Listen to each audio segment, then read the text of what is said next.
everyone! Bienvenue à Paris! Party stars. What are you doing? Yeah, what is this? There's a little hat. Yes. Oh. And we are live. This is my first time going live. If you saw something before this, no, you didn't. Hi guys. Another day, another round. Hammer, are you excited to commentate some more chess? Well, right now I'm just excited. I'm not the worst streamer of the two of us. I've been trying to downplay expectations about my tech management during the morning rounds, but now I see I don't really need to do that anymore. Look, I spent a lot of time curating both a Canadian scene and a purple scene, and I was so proud, and I spent all my morning setting it up, and then everyone shat on it, and it just completely frustrated me for the rest of the stream. So you can't have expectations for the layout anymore. Alex is she's joining, she's coming in. But we're back to the purple one. There she is. My wonderful sister.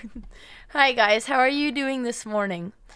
Hammer, do you have any snacks just in case it's another long game?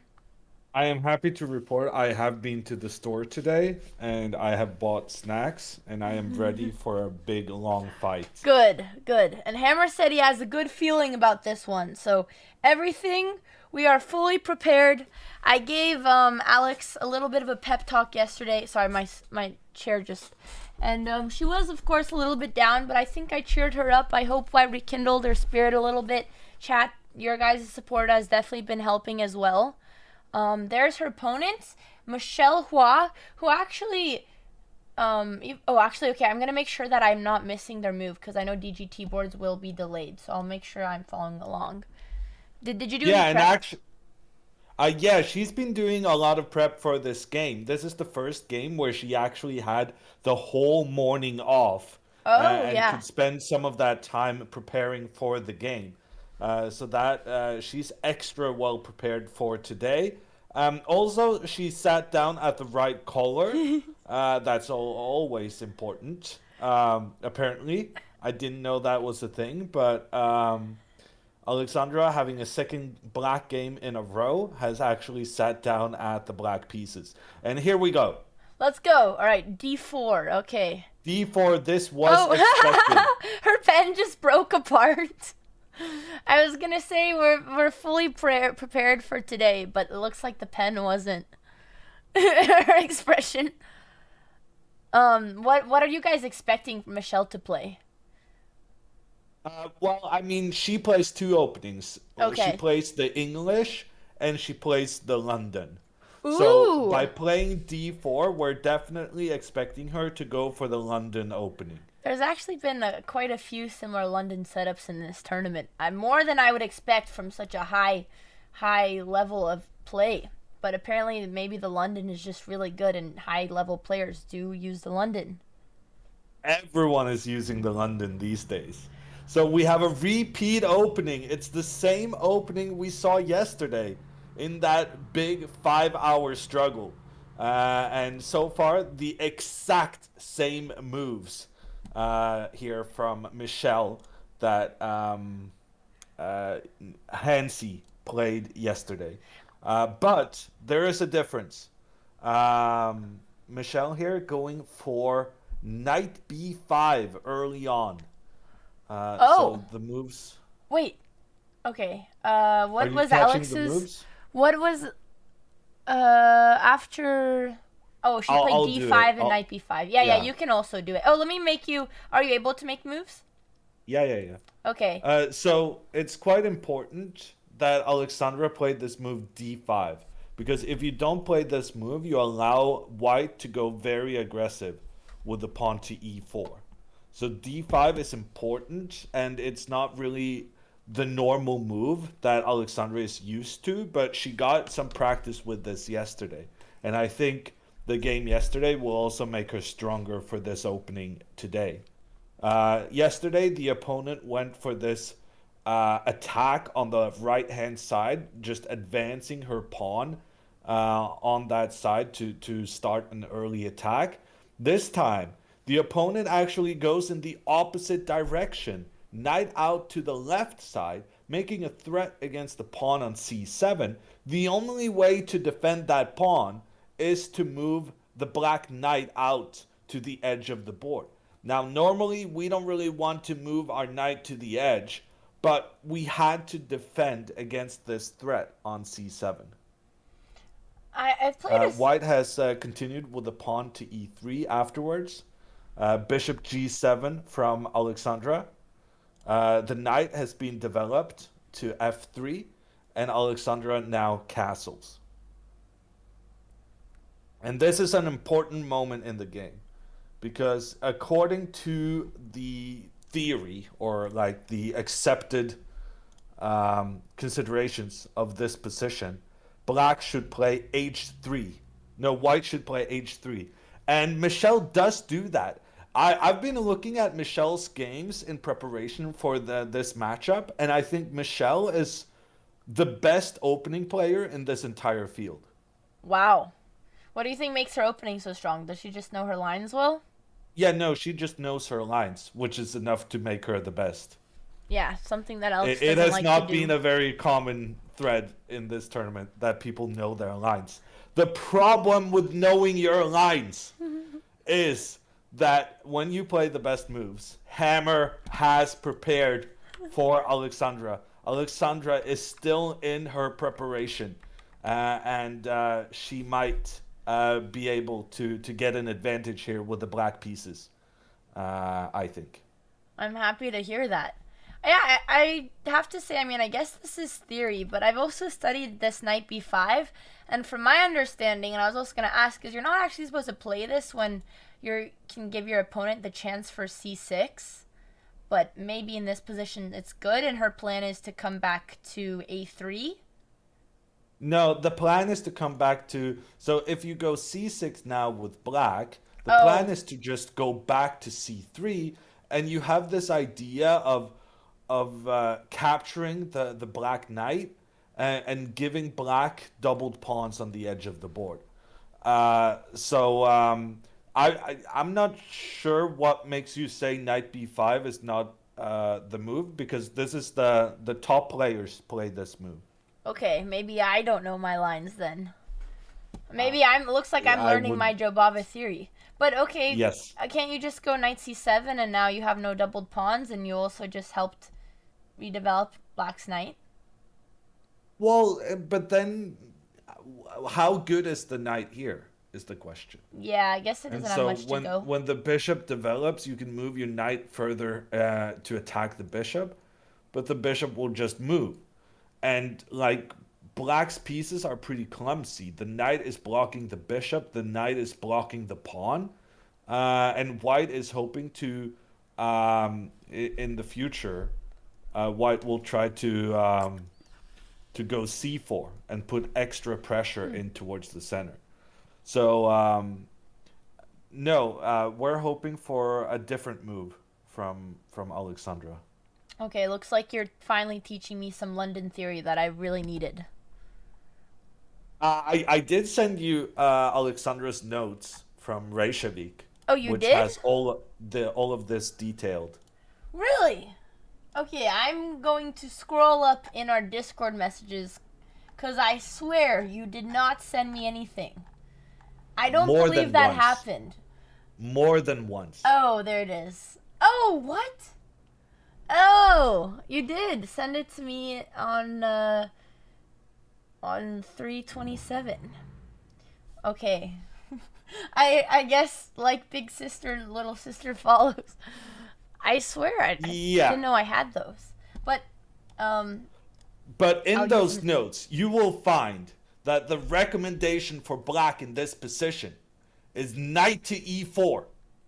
So remember what we studied earlier, that if we go with the pawn to attack the knight can come back in towards the center.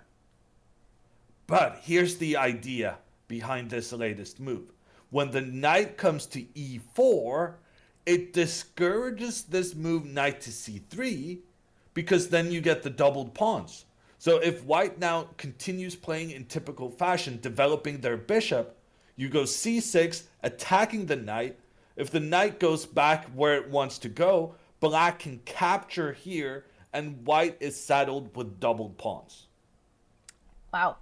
You did, I think she looks like she's sweating a little bit. She's starting to focus. You can see her hands are covering. I'm going to see if I can find the best continuation for white. So Alex just played knight e5. So now that we know this is the problem, which I'm sure her opponent is also thinking about, I was thinking maybe you don't want to bring back your knight to attack the knight. So how do you get rid? I guess you could. You don't want to use your queen either because this is very uncomfortable. You're in the wrong position. You need to go one more back. Before bishop e2. Yeah. Gotcha. We also don't want to do the thing where maybe we push the c pawn and bring the knights here because as we learned from black side, the knight doesn't have anywhere to go. I mean, you can do it. You can do it. But the thing is, if we manage to force the white knight to the edge of the board, we're pretty happy. We consider that an accomplishment. This knight is going to have to spend some time getting back into the game. And like in the meantime, black can do that same thing, getting back into the game. So okay, this are we is the still best. really just stockfish hating every single move I suggest? No, okay. It thought for a little bit more and then it says it's okay. I think it actually likes this position more than... Well, I also don't really trust the engine for opening positions. Because it... okay. At some point the position was nearly equal. Okay, no, it's changing its mind. So here we go. She's just played knight here.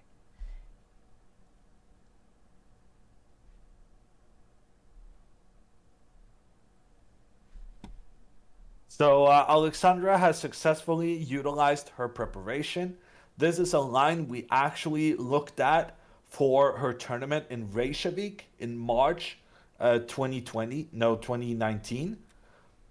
So this also goes to show how the effort you put into your chess, it accumulates. So yes, she didn't get to use this in the game in Reykjavik, but that knowledge was not wasted. And now she's getting to use it 3 years later. That's a very nice way to put it. Because one of the most frustrating things is when you spend hours preparing for an opponent. Kind of like what happens for Svetlana, and then they play something out of the blue that you don't expect, and then you think you're never going to use it. But like Hammer said, and those notes came in handy. Even though they were neglected, she ended up using them. But of course, I mean, she has looked at them since Reykjavik. So she looked at it this morning. But that's also why it's very important to be organized and know where you can find your files and the stuff you worked on before. So yeah, I'm very happy with this because yeah, I think it's been working. Yeah, it was difficult to know which direction Michelle would go.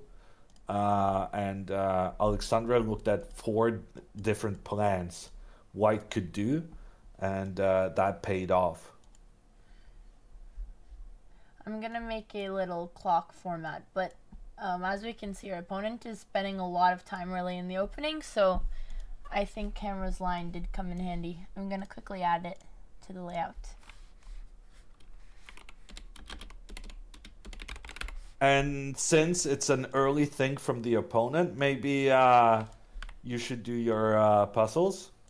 We could do that. I actually really enjoyed the puzzles yesterday. They were like such a You change enjoyed of the pace. puzzles. They were so much fun. After I those... saw you enjoying the puzzles the whole 3 minutes of it. Yeah, I know it was very short, but look, we could even do 5 minutes today. Well, look at how much Alexandra is suffering. She's in pain. Why? Struggling with playing over the board. So the effort you put into your puzzle will be worth it because it means less pain when you do make your tournament comeback. That's true. I did ask Alex about, I mean, and like I asked her, oh no, shoot, my other clock disappeared, damn it. I have to do this again. I sure what happened with the second blunder, because I thought maybe it was, like you said, just, missing a puzzle, but I think it was some sort of brain fog, because she said that she thought she had already played a different move, and she imagined another piece to be there, which just sounds like when you're just getting tired, you're becoming kind of delirious. But yeah. So a move has been played. If you want to. Yeah, I'm adding the clock, so you could add it if you want. Before the clock. So knight c3 has been played. And this is the move we kind of wanted to make white play anyway. And here, Michelle actually does it voluntarily. So the whole point of this knight e4 move was to try and create this doubled pawn in white's camp. And we have been successful in doing so. Yeah. So Alexandra should now capture. And when captures back, white has a somewhat weaker pawn structure. And then probably you have to do something about this bishop potentially capturing the knight to ruin the pawn structure. But all in all, I think it's been a solid outcome from the opening with the black pieces. I have a question here. So one of the drawbacks of this knight coming back sorely is that we don't have to push c6 with a tempo to attack, which is also giving black the option to go for c5 now, since I don't think if the knight comes back, we could even go queen check.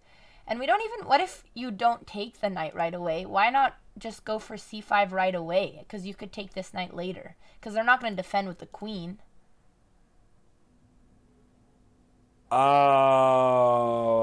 Yeah, maybe. Yeah, I mean, I can see Engine says it's the best move. But when I was basically in the notes, I wrote that the whole point of this line is creating those doubled pawns in white's camp. So right, which I guess you still I'm can happy. do. Because she's not going to move the knight, and she's probably not going to defend it either, because this is a terrible defense, and that's the only way to do so. And if she takes, you're bringing your pawn to the center. So it seems like here, even delaying the capture and putting more pressure in the center seems even better. Yeah. Which I think those type of moves would come naturally. I don't know how to do my puzzles without ruining the layout. I need to make a altchess.com account, which actually I have Crazy Bird Lover. I wonder if Vila remembers the password. Vila, do you remember the password of Crazy Bird Lover? It's probably higher rated than my regular account now, sadly. Or maybe not.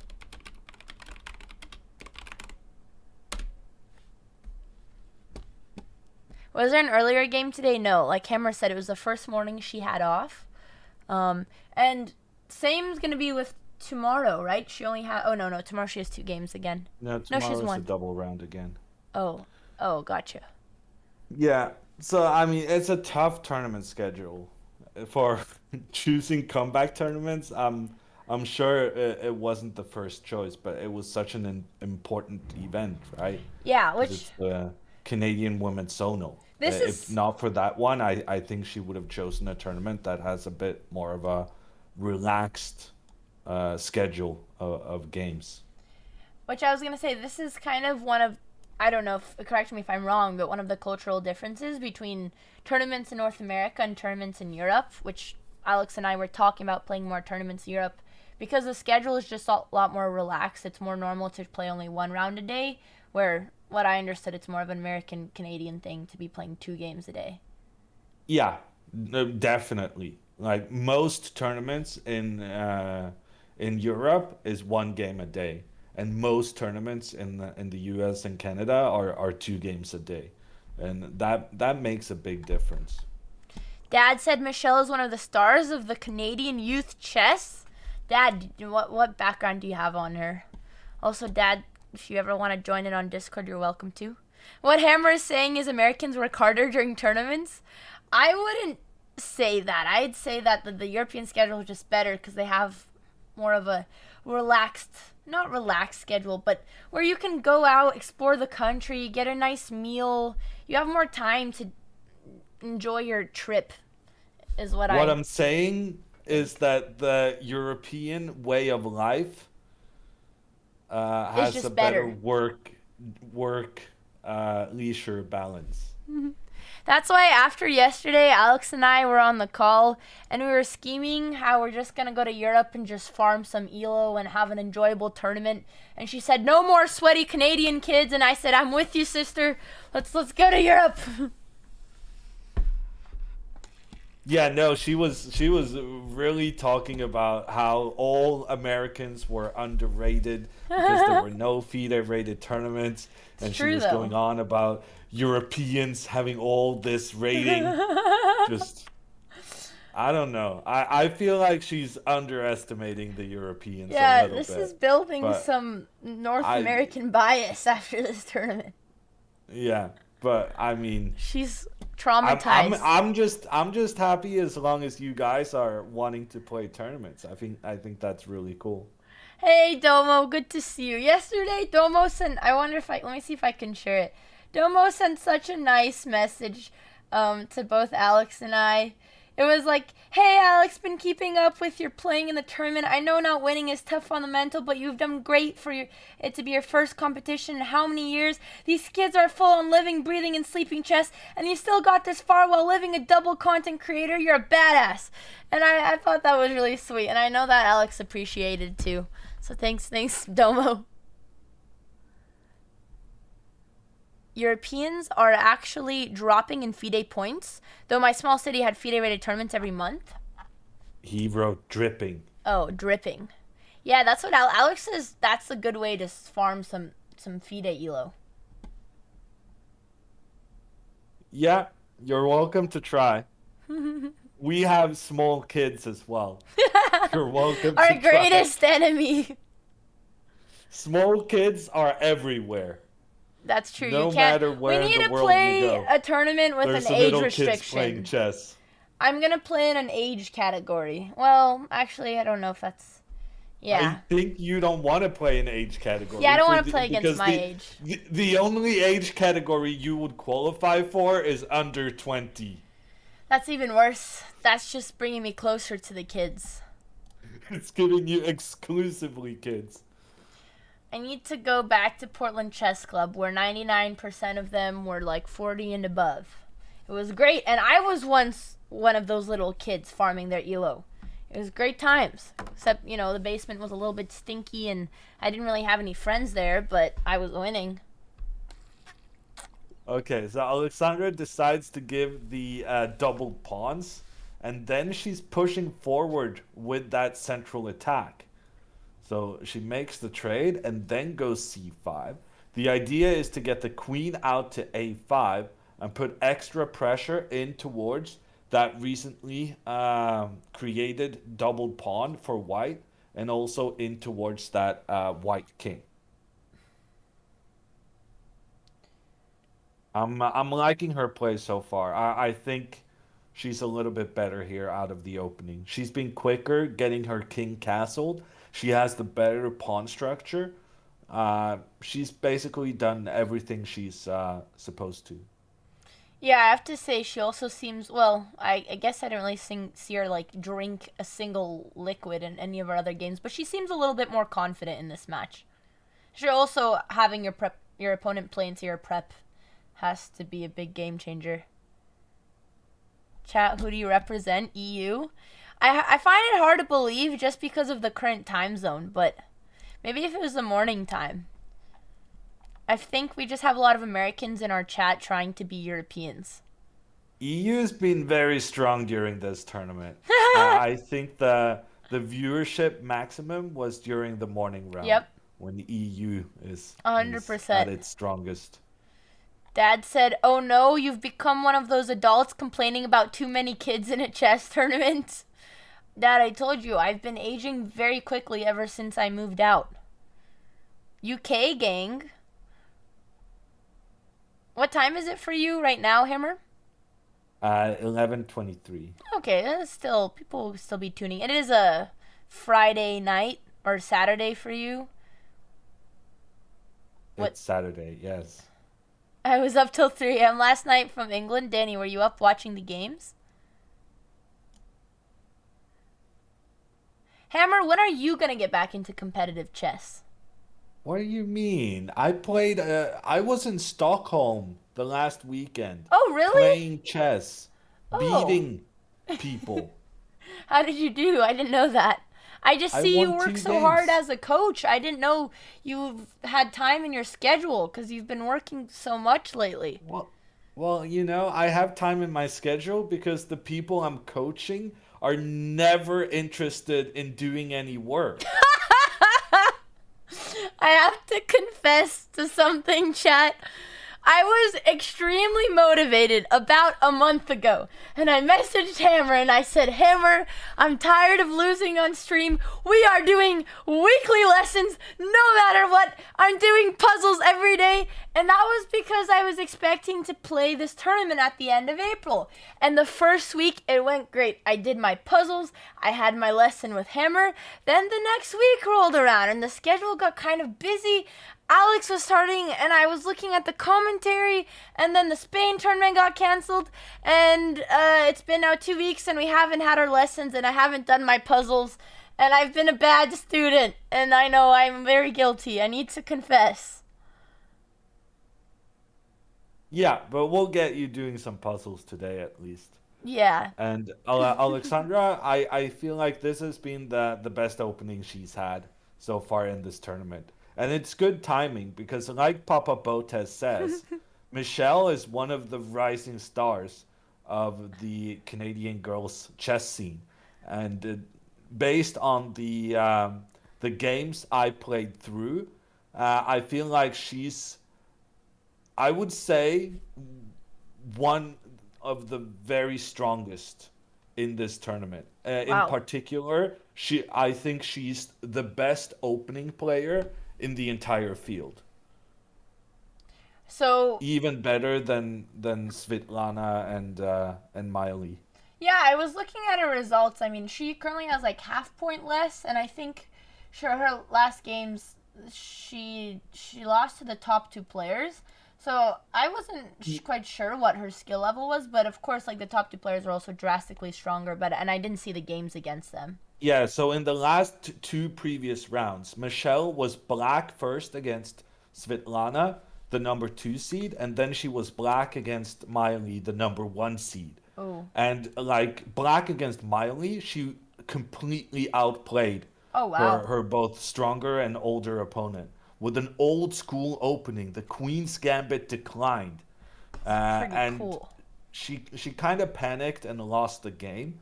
But that was pretty good. And against Svetlana, she got into some trouble, but she fought back valiantly. And she actually was up a bishop at one moment, but Svetlana just had so many pawns in return for the bishop, and after some mistakes, she was able to win the game. So Michelle has lost two in a row right now, but she's been putting up very good resistance against the best players in the field. Which probably makes a huge difference that Alex took her out of the prep and is getting a little edge in the opening because it sounds like she starts the games off very strong. So this is Yeah. good news for us. Yeah, and here the move from white, she's chosen to create those weak pawns. She's captured on a6 so that black, when they recapture, you have doubled pawns on the side. We are not panicking about this at all because in return, black has the bishop pair. And we're hoping that in the long run, the the the power of the bishops can really show itself. Here, so I mean, both sides do have doubled pawns, obviously, but I would say isn't white's pawn structure also a little bit more advantageous since it's towards the center, so black can never really trade here? And is it going to be kind of a competition of who can take control of the, well, black can't really take control of the b file actually because of the bishop, but is this should be a Yeah, plan for white as well? yeah. So for that reason, making the trade could actually be a good idea for black, despite the fact that you would then allow white to no longer have the doubled pawns. On the other hand, it would open up for black to Ooh. use a rook pointing down on the c file and attacking this pawn on c2, which is what we now call a backward pawn. And a backward pawn is it's basically a pawn that in theory can be defended. So the definition of an Isolani pawn is a pawn that doesn't have other pawns next to it, so it cannot be defended by other pawns. This backward pawn, in theory, can be defended. But in order to be defended, it needs to get up here so that it can get protection. It kind of needs to get ahead of its neighbor. But that's very difficult to have happen because black is controlling the c4 square with the pawn. This guy isn't coming through. And that means the pawn will stay behind its buddy. It will therefore not be defended. And that's why Alexandra can try to, get her bishop here, get her rook, and put some real pressure on this pawn. Is this a plan that you guys prepared together? No. We're out of all opening prep. Okay. I mean, in general, if you get your opening for the first 8 to 10 moves, I think you should be pretty happy at this level. I think a lot of people have a very skewed view of kind of how much you need to know in the opening. If you just kind of get your king to safety and get some control in the middle, and you've prepared that in advance, that's more than enough. Imagine in 8 moves how many alternative lines you need to know. Yeah, I have to say, commentating these games, while commentary is not exactly my strength, I feel like it's been helping me with my positional understanding. And once you kind of make it to move 11, that is what Alex should be playing on, positional understanding. Like, the way you explain this idea with creating a new file, so many things are always against my instinct, like why would you want to help white undouble their pawns? But the way you explained it, like, yes, because we can't take control of this one, you need to make a new one, and then you can use your bishop. I feel like I've also been kind of learning how to play once you're out of theory from these games, which we'll see if, it shows its results on the board, but... Well, I certainly hope so. And it shouldn't be such a surprise, in my opinion, because discussing chess positions with a stronger player...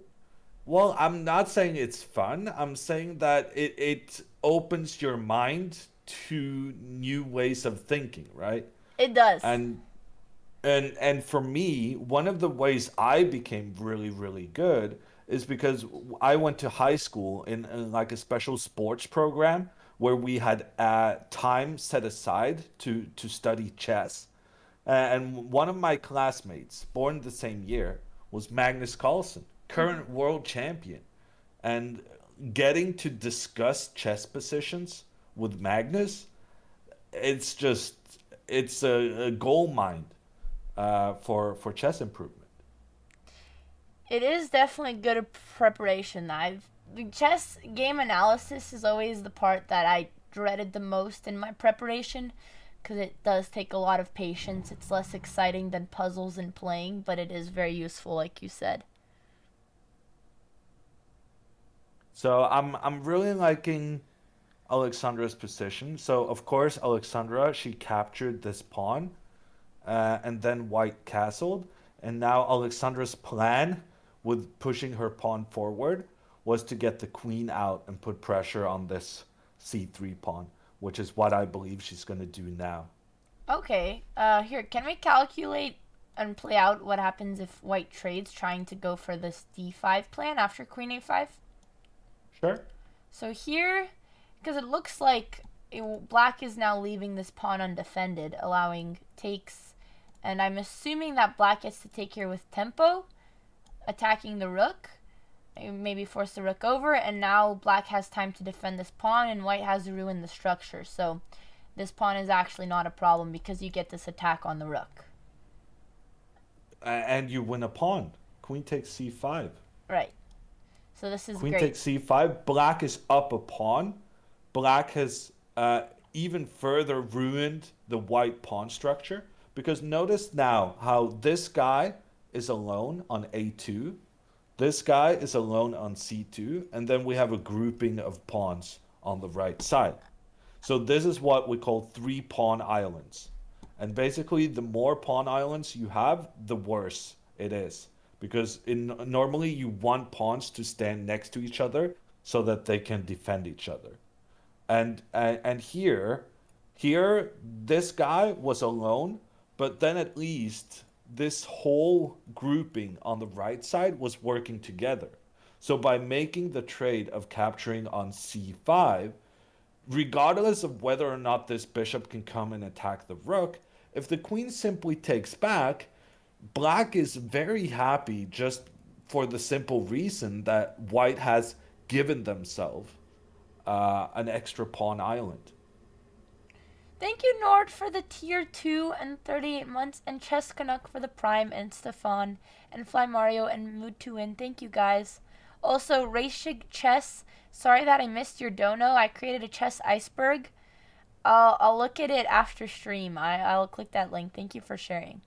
Alex has made a move as well. She pushed h6. If you want, I can play it on the board.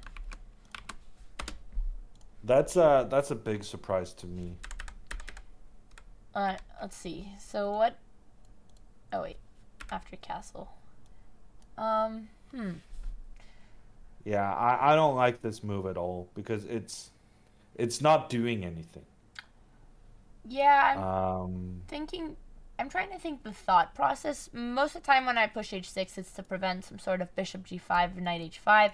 Sometimes bishop g5 can be annoying, getting a tempo on the queen, so maybe she wanted to go e6. But that wouldn't really be a problem.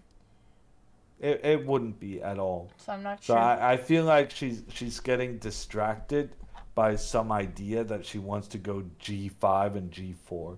In which case, Alexandra just has a serious problem that she doesn't believe it's possible to win chess games in anything other than attacks. The only reason I can find for this h6 move is to prepare an attack pushing the pawn forward on the king side. But this position was already very unbalanced. Like the stuff going on with the pawns on the queen side, there was a lot of stuff going on here. And like if you can manage to win one of these white pawns, then that is probably going to be enough for you to win the game. You don't have to go for an attack always. There are other ways of winning chess games. And I feel like I feel like we saw it earlier in one of the other games Alexandra played when she did h5 in the morning round against I don't remember if it was Guo or Gao, but it was the third round of the tournament, and she was being very aggressive with her pawns, trying to throw them at the opponent's king. And I feel like it's something similar she's doing now. Lucy, yes, that's the one. It was the game against Lucy. Thank you, Nades. Okay, white has played bishop e5 here. Also, hello, cutie Cinderella. These are my favorite streams. I really appreciate that. It's good to see you. Hopefully, we'll see you soon. And thank you, Carrie Sound, for the tier 1. Appreciate both of you. Bishop e5. So I remember last time we were discussing this in a position, I was saying that I hate when white does this as a King's Indian player for the black pieces because this is my strongest bishop. I don't like trying to trade it. But in that case, it was actually decent since this bishop was not very useful while theirs was very attacking. And also, I guess we do have the bishop pair, which sometimes you want to keep it, but this light squared bishop is strong. Should Alex just allow the capture and not do anything about this? Well, let me ask you that question. What considerations would you make having to decide here for black's move? Yeah, well, I don't think we definitely shouldn't take because we don't want to bring in the knight, so I would just leave the bishop here and maybe continue with the queen plan. The only thing to be aware of is I think it's okay, but now white does have this d4 square for check. So if we do take back one of these pawns, leaving them with a doubled pawn, trying to figure out which one would be better to capture, Let's say we take this one, which I'm not sure if it makes a huge difference. Now white gets this check, which is very annoying because you're forced to take this is under attack, and you actually fix their pawn structure. Even if we took the other pawn, we're still leaving them a strong pawn. So it is kind of annoying. Maybe, okay, I saw eval jump, so maybe I'm missing something. But this seems like this bishop move is preventing Alex's queen a5, which one of my questions for Hammer was, is there a consequence that Alex played this slow passive pawn move? Does that mean this plan can no longer work? Maybe this is a way that white restricts that plan. I don't know if I'm correct. Yeah, so I mean, queen a5 still a good plan, but it kind of emphasizes that when you make this move, that didn't really accomplish anything, especially considering that the bishop, like black was planning here to attack the bishop and advance the pawn, but now that the bishop moved, this one is just rendered useless. I want to make one correction in what you said. Okay. Queen a5 and the trade, you said that it was a problem here that white could correct their pawn structure. Yeah. And this is something we just talked about, but I want to reiterate it. Aha! That the pawn structure isn't necessarily fixed just because you no longer have the doubled pawns, because black has the very easy ability to attack this pawn. And like bishop f5 and then rook c8, there's some serious pressure on this pawn. And black can exploit the fact that you have this open file for the rooks to exert pressure down the board. That being said, I definitely prefer the move Alexandra made, which is the move f6, because then she's preserving her bishop pair. Yeah, moves like this always makes me feel uneasy because of the weaknesses you're creating, like on g6, f7, but white doesn't have the light squared bishop, and I'm hoping that at some point, I'm not sure if e5 is ever a possibility because of so many of white's pieces attacking that square, but obviously f5 could come. But I always struggle to fix this. You definitely don't want to go f5 in the future, Andrea. Never in these type of positions? I mean, you would... In general, you never want to do a move. Yeah, just your pawn. No, it's not about the pawn. It's about the square. You want to be very careful making moves that give your opponent a square for their pieces, where you cannot chase them away. So like these two pawns have now both advanced forward, which leaves the e5 square for white's pieces to really, really enjoy. Yeah, no, I wouldn't play f5 in this position, but my question was then how do you fix this pawn structure? Because e5, you don't have enough defense on the e5 square, so now you're keeping... But having pawns next to each other is quite normal in chess. So the weird thing here is that the pawns are higher up the board than normal. But having pawns next to each other in itself is not such a bad thing. It just looks weird because it's unusual. Okay, I'm learning a lot here. But also, I think the key point was the one you made, right? This h6 move, one of the reasons it's bad is that precisely like you said, it was very predictable that this bishop would try to exchange with the black bishop. And when Alexandra now plays f6, that weakens the g6 square. Because now these pawns that was previously taking control over the light squares have moved forward to a dark square. But like you said, white doesn't have a bishop controlling the light squares, and black does, which is why this is not a problem. Yeah, I just don't like the development of this bishop, but maybe you're going to transfer it to h6? I'm probably wrong. No, I mean, this bishop is bad. This bishop is bad. You're just going to let him suffer? You're not even going to maneuver it somewhere else? I mean, because, maneuvering pieces you do when you're done with the rest of the stuff. And here, black still has 3 pieces in their initial squares. we're not going to be doing anything about this bishop before we get these other pieces into play. And then when we've kind of gotten improved our position of the rest of the group, then we can start thinking about how do we get this bishop in a better position. That's a good rule. Alex just played bishop h2. I always tell my younger students when I was a chess coach to not move the same piece twice if they haven't developed their other pieces. So, that's another way to put it for a simplified version. Yeah. So, yeah, I mean, this is nice because it seems like Alex could develop with tempo with the same bishop f5, rook c8 plan. Yeah. So queen a5 now, definitely the move. But on the other hand, it was also definitely the move earlier when she went for this h6 play instead. So I'm guessing she will either go g5, which is the logical continuation of this h6 move, or she will go with the queen and start attacking these weak pawns on the left side. I see Chad has been doing some researching, some chess nerd info. Carlson and Hammer's teacher in chess at school was GM Stein. Okay, I probably said that wrong. Hammer will correct me like he always does. He was/is a very strong player. At one time, number 16 in world ranking. Kasparov once called him the strongest amateur in the world since he never was a pro player like the rest of the world elite. Is he correct? I'm sure it's true. Well, it's your coach. You should know this. I don't know what Kasparov said about Augustine. I know everything about my coach.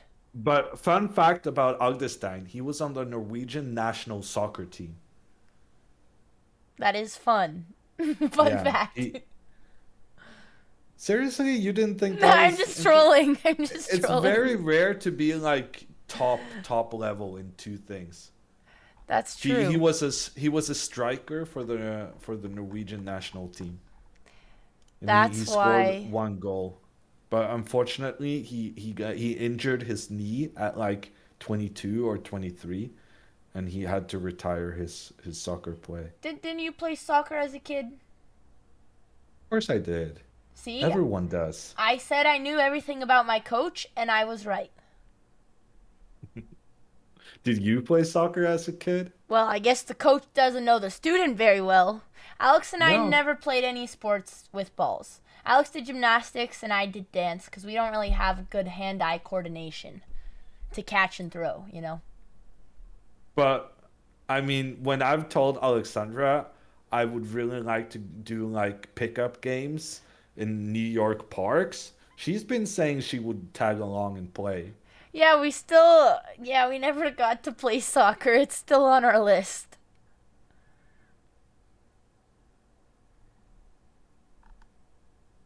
I know also Magnus is a big, but you guys really like fantasy football. Is that what it's called? But you're not really playing. You're more just betting. But I know you guys are pretty passionate about it.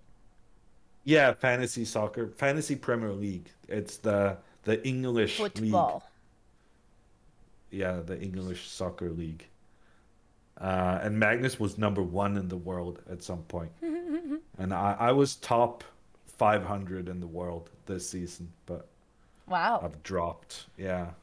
See, I didn't know that one. C4. What? Interesting. Okay.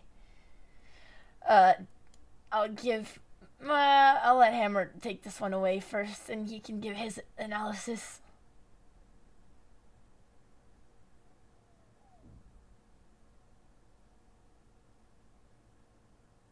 Oh, I think Hammer just went mute.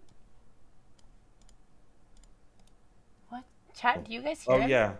I may have muted myself. Okay, I hear Did you. you hear anything of what No, I've been saying? I just thought I had stumped you with my question. Yeah, no, I've been talking. Okay, go again. I've been talking, so I think I hit the mute by accident. My bad. Yeah, no, C4, it feels wrong to me. Because we lose out on the option of capturing so that we can open up for our rooks. And also, in general, when you have bishops, you don't want there to be too many pawns on the board because pawns are bishop's worst enemy because pawns will often stand in the way of the bishops and kind of block their potential. Yeah, and I'm thinking maybe Alex's plan is to still attack this pawn, which is maybe she wanted to fix it. I don't know if she's worried about white taking. I mean, why else would you push the pawn? But I think this once again ties to that positional understanding. Like seeing that plan, which to be fair, I didn't see it until Hammer showed, that if you do trade, there's a great way to develop in a whole new plan of attack. And I think that if you miss that key moment, it's harder to see reasons why you should keep this closed. Yeah. But on the other hand, I mean, I don't think it's such a bad move for Alexandra, because now she's. I mean, I guess the problem is that this bishop is Yep. controlling the b8 square. So by closing down here, there's now only one open file on the board. There's only one place the rooks can really thrive. And that's kind of the main problem of this c4 move, that black closes down the way that the black rook could thrive and point down towards the white position, and the only person who now can use the rooks in good fashion is white on this b file, and black is unable to kind of contest control there.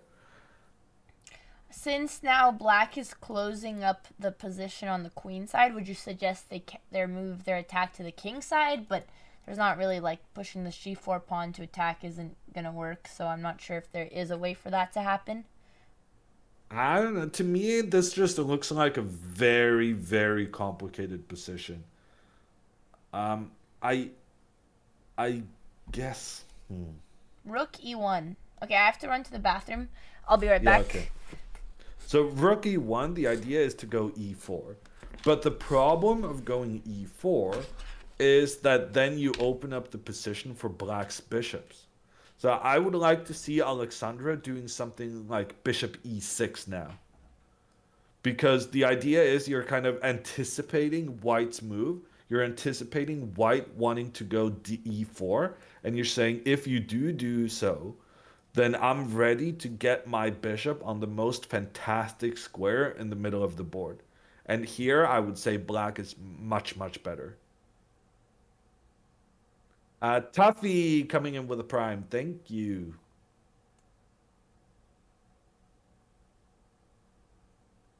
Happy Duck. Yes, I have played Magnus and Hikaru.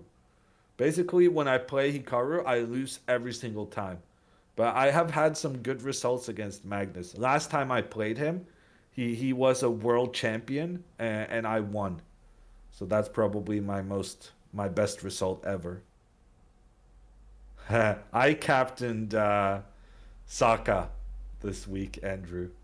I was ranked 2000 a couple of days ago, and then I've been dropping like a stone. So yeah, Fantasy Premier League not working out for me these days.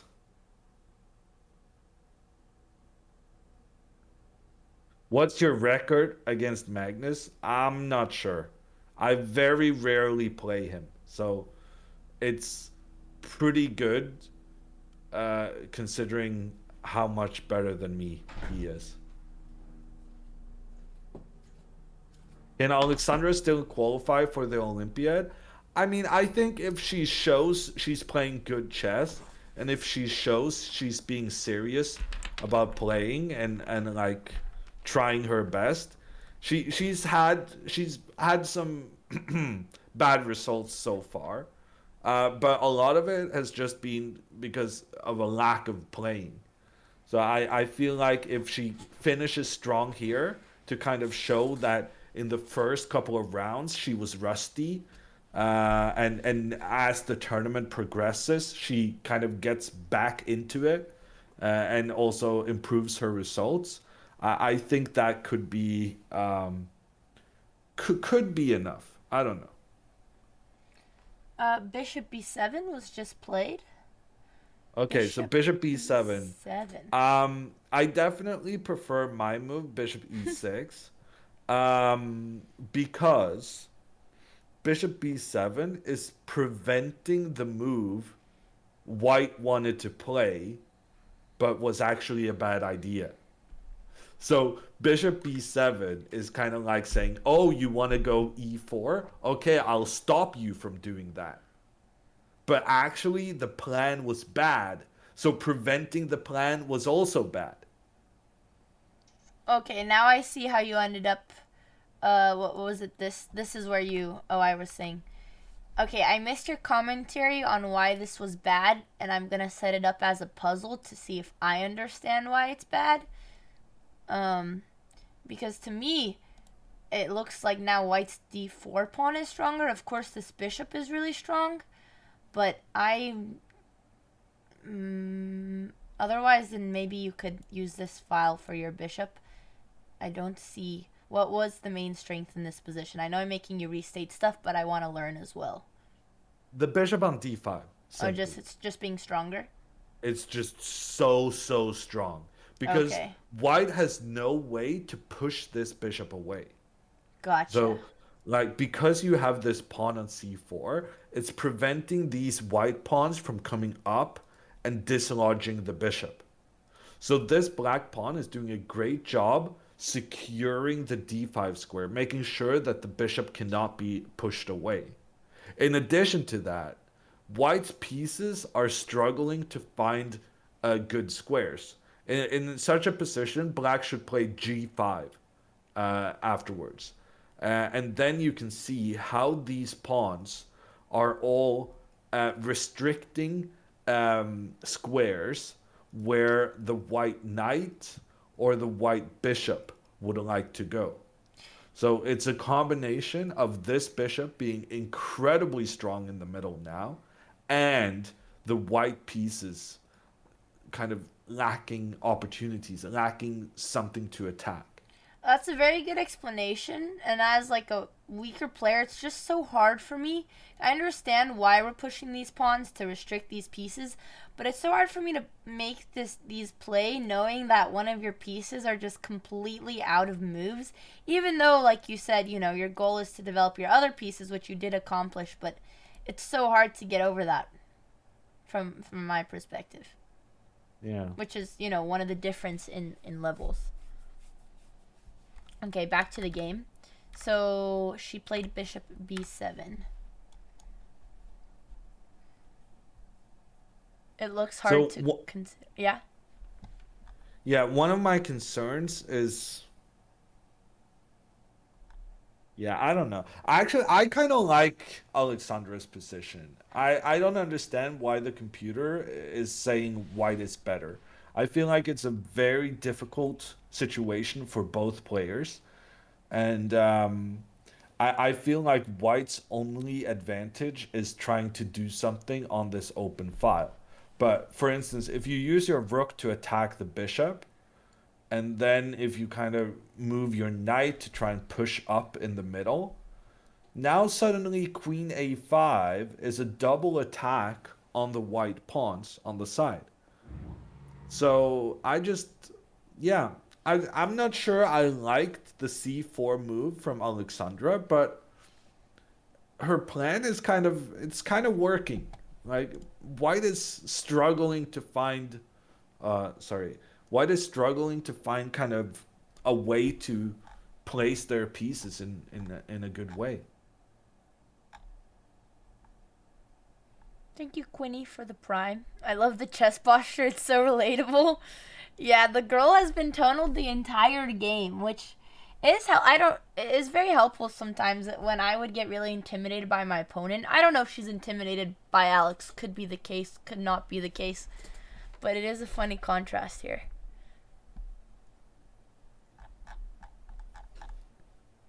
Whites, I'm looking at what I missed in the chat.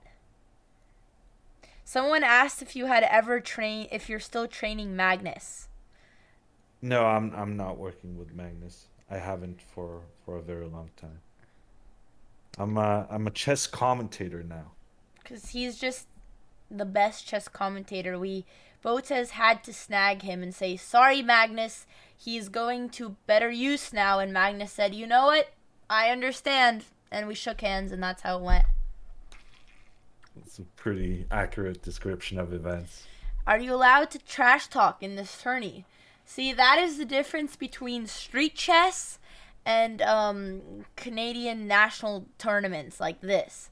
What we show on our YouTube channel is like the complete opposite of what most of the chess world is, which is why it's really a great way to spread chess and share different sides of it. But if you're in competitive chess, you're not saying a word. You guys haven't been able to tell. It's a very interesting experience, like having your friends visit you at a chess tournament for the first time, and they get to experience like the complete silence. It's really interesting hearing people's thoughts, experiencing the chess environment for the first time. You have non-chess friends come visit your tourneys? I have had non-chess friends in my life at some point. Yes. Growing up, all my friends said like, "I want to come cheer you on," and I would never let a single one of them come because like those kids were coming from like fun high school basketball games and football games where everyone's rallying and cheering, and I was like, they are not going to know what to expect. So I refused to let any non-chess player come because I just thought it would put them to sleep. Even my mom didn't really like staying very long at my tournaments. Oh my. But they always wanted to. They're like, "No, but I want to see and I want to support you." And I was like, "No, you don't." But they were all very eager. Maybe you're responsible for denying the world of chess for some of the best Canadian girl players in the world. See, by but saying, "No, you cannot come to my chess tournament." well, to be fair, they were American kids, and honestly, I think it had the opposite effect. I think if I would have brought them to my tournament, and in the future anyone asked them if they wanted to play chess, they would be very quick to say no. This way, there's a bit of no expectations in the air, you know, so they're more likely. Maybe so. Queen B1? Okay. Okay. Ooh. So the Instead of queen the is trying to be activated. But I'm not sure Alexandra has done anything wrong to kind of be punished by such a move. So the queen now attacking the bishop. I would. Why do you think she move the chose to play with the queen rather than the rook? Because now this, I mean, maybe doubling. Because she wants to prevent queen a5. I see. So she wants to play queen b4? Yeah. Okay. Do you agree with this? Do you think it's worth bringing, I guess? I mean, I think it's probably better than moving the rook. Interesting. But, I mean, in general, I think just move the bishop, queen comes up, and then, you know, just a simple move. Like,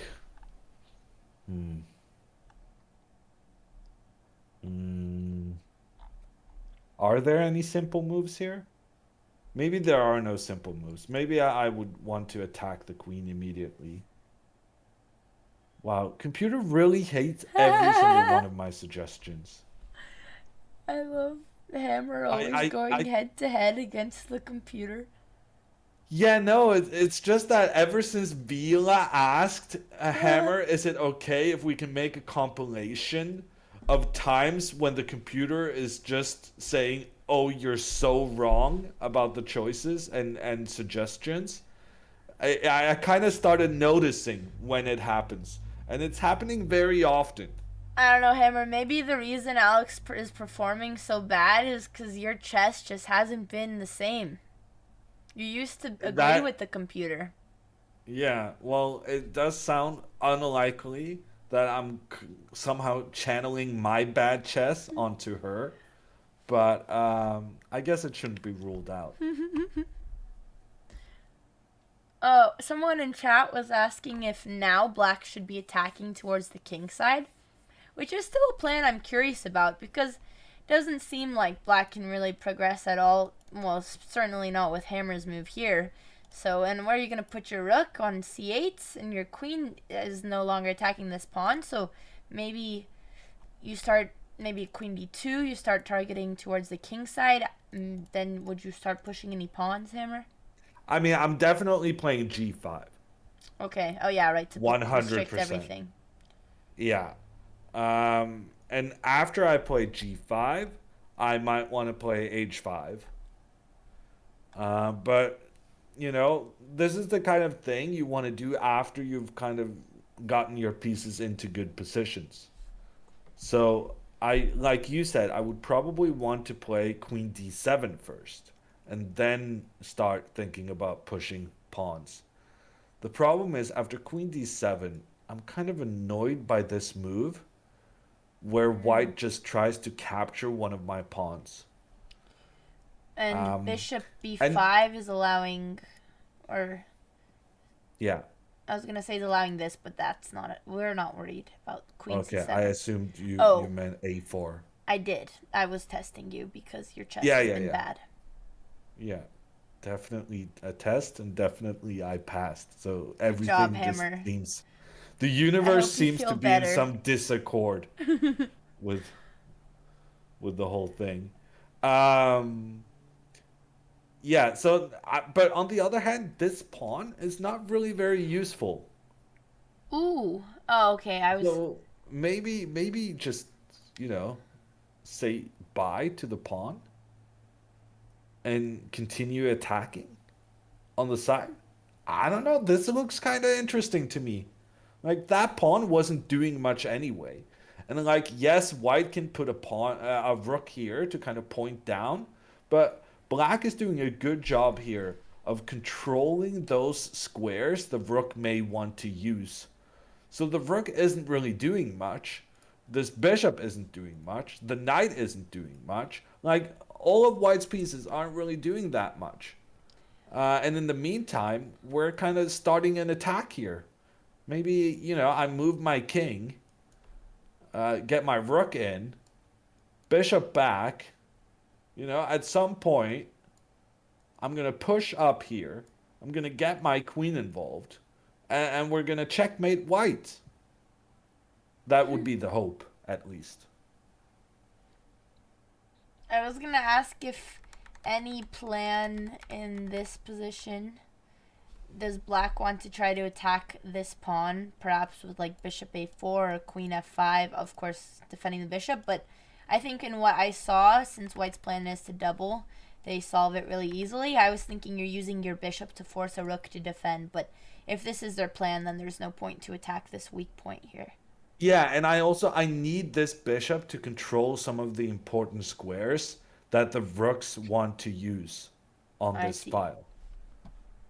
So I'm quite happy with the bishop where it's placed, just doing a good defensive job. But, you know, losing a pawn it's usually never your first choice. So I could easily see Alexandra being somewhat more concerned about that pawn's safety than what I was. But on the other, like, see here, bishop up, queen here. Now that we have a better grasp of what we're looking for, maybe it's going to be easier to spot the right plans. Because now I'm thinking maybe rook f7 here. And if the queen moves to attack the pawn, I can just go queen c8, protecting.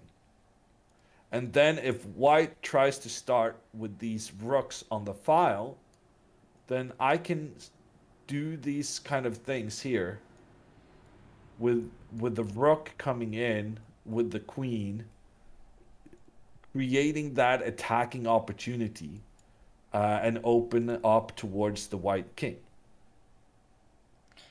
Every time you come up with these plans and you're like, yeah, now that white has played this is the clear plan. I'm always just like, wow, they're just coming out of nowhere, but they're great. I just never think of these maneuvers. Okay, let me show you some of the reasoning. So, if I go queen c8 immediately, this pawn is undefended. So right. Rook f7 is a dual purpose move. It prepares for the bishop to move away, because the bishop wasn't really doing much anyway. And it makes sure that when the queen attacks in both directions, the queen can actually defend here because the rook has taken over the responsibility of defending the e7 pawn. Gotcha. And Olive in chat asks, why rook f7? Why not rook e8? And the reason for that is because I wanted to afterwards, as we kind of showed in this line, I wanted to move the rook so that it could point down towards the white king. Yeah, this was more, I understood the defense of the pawn. It was more this rook maneuver to place it on the g file. That was very creative, and I did not think of that at all.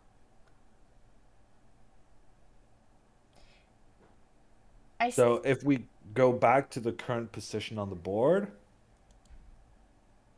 I was gonna say, I still don't like. She moved her bishop. Oh, I thought she played bishop c. Oh yeah, bishop c6, which is pretty much what we were looking at right here. So Alex played this. I was gonna ask another potential plan. Oh, I lost the line, but clearly the bishop is defending this square, but in your line there was just the rook attacking and the queen was defending. Do you ever want to also maneuver your bishop back to f5 maybe and come back to d7? No, because I really like the placement of this bishop controlling the square b7. Okay. And like if the white rook was allowed to get in there, that would be a big disaster. Right, even if your queen is defending, because they could double and still come to b7. Okay. Could anyone or only Canadian citizens participate in this tournament?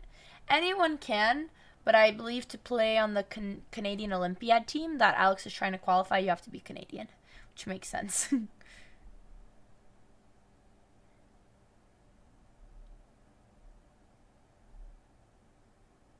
Is there a way to trap the white queen while it's on the A file?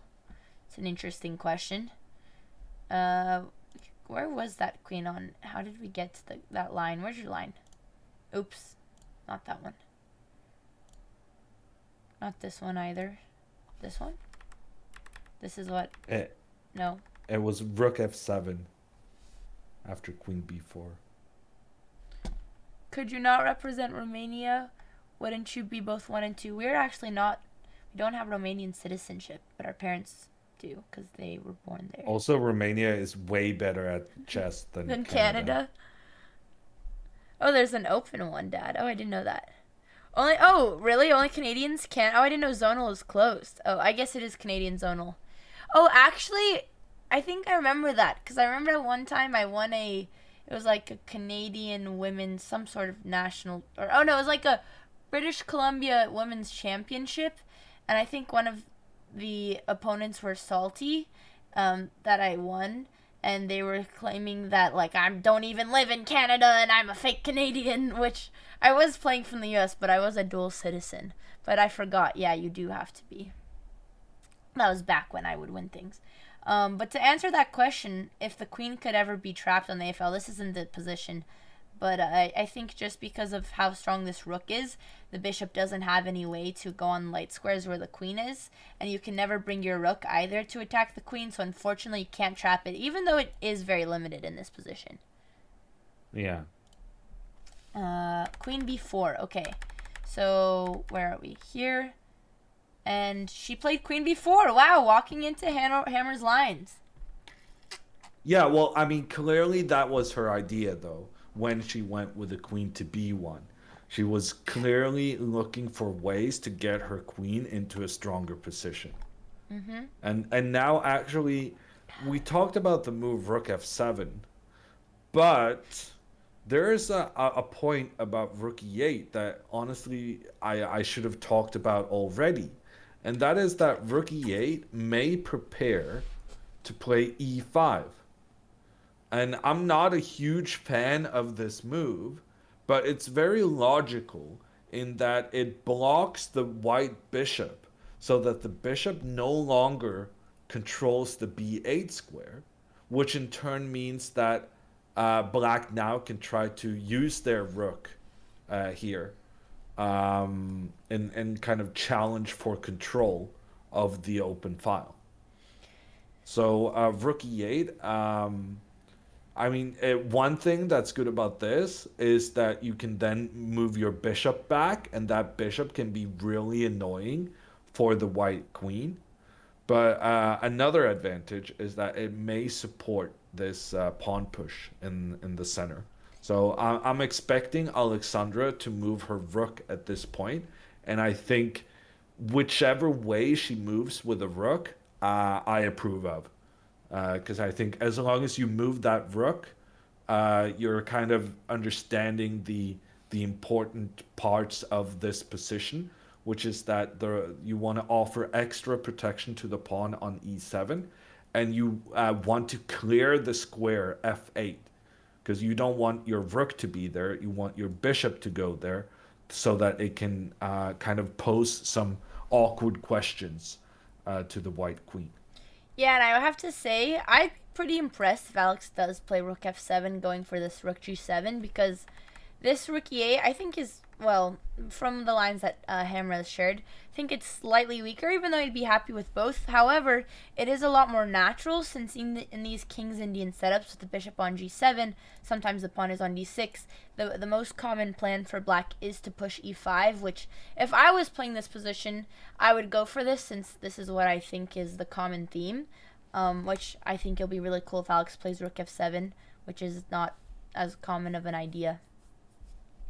And one of the other points of rook f7 is that I'm hoping to one time in the future, I want to go like e6 and open up for this rook to come over.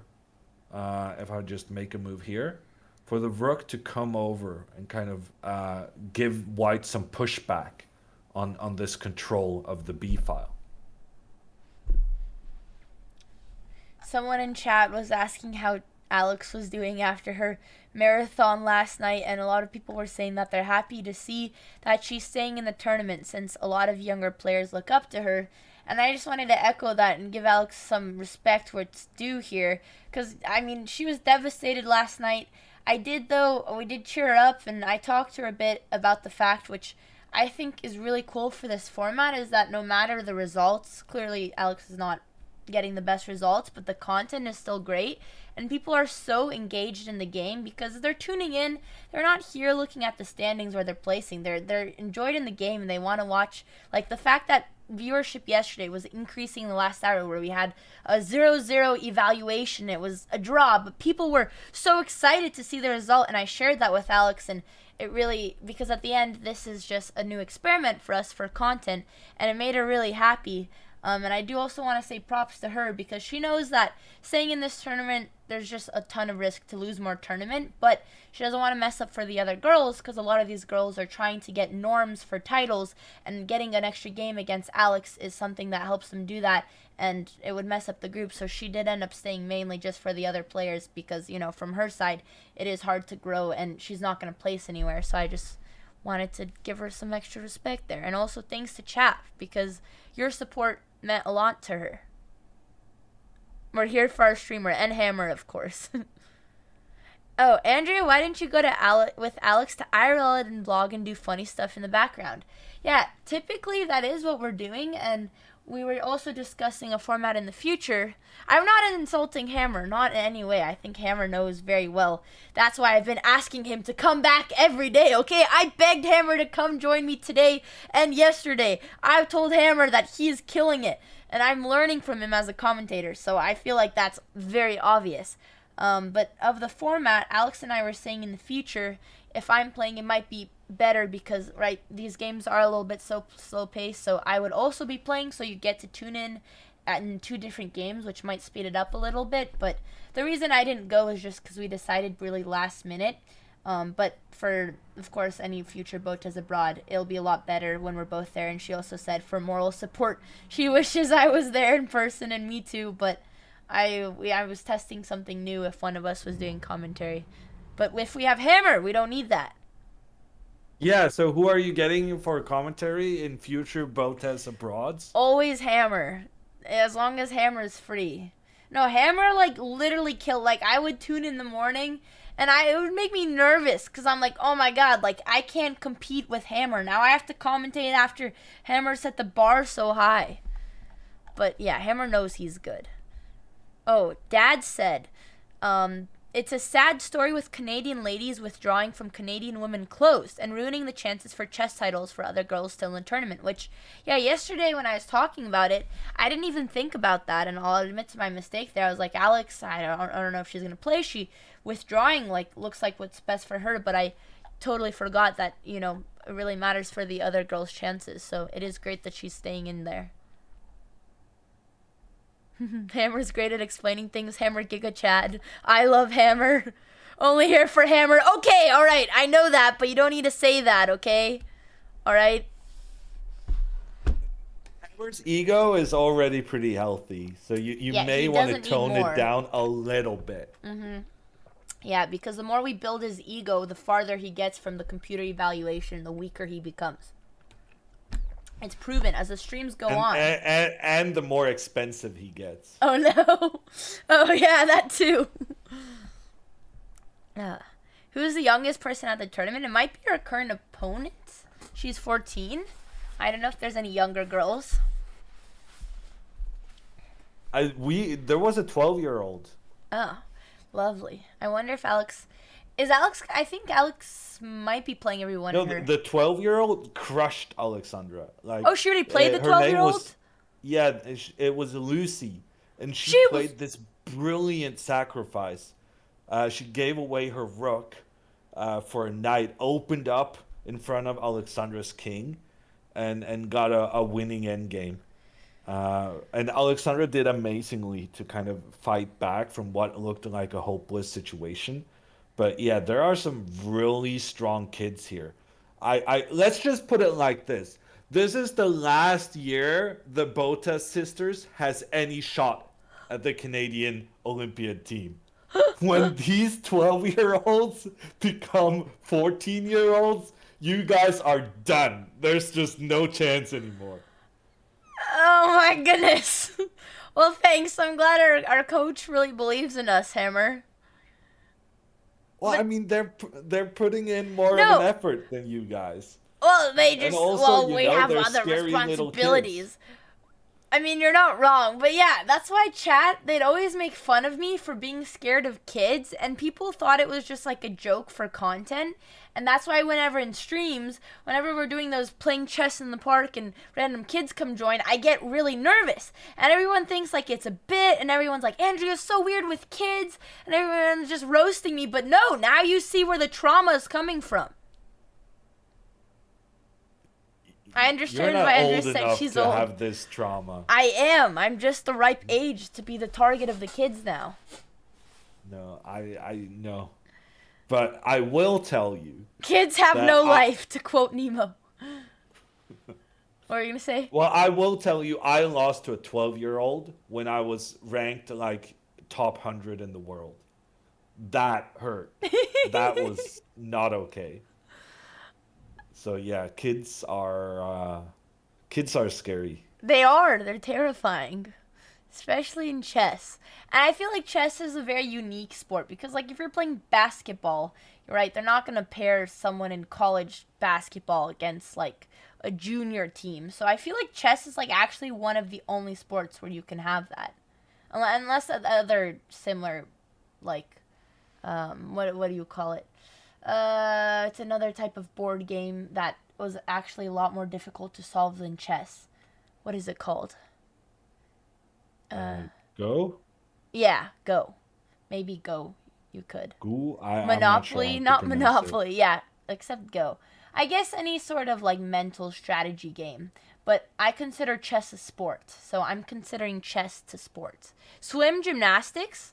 Really? Do you have younger kids go against older people in gymnastics? I feel like because of height difference and weight difference, you wouldn't.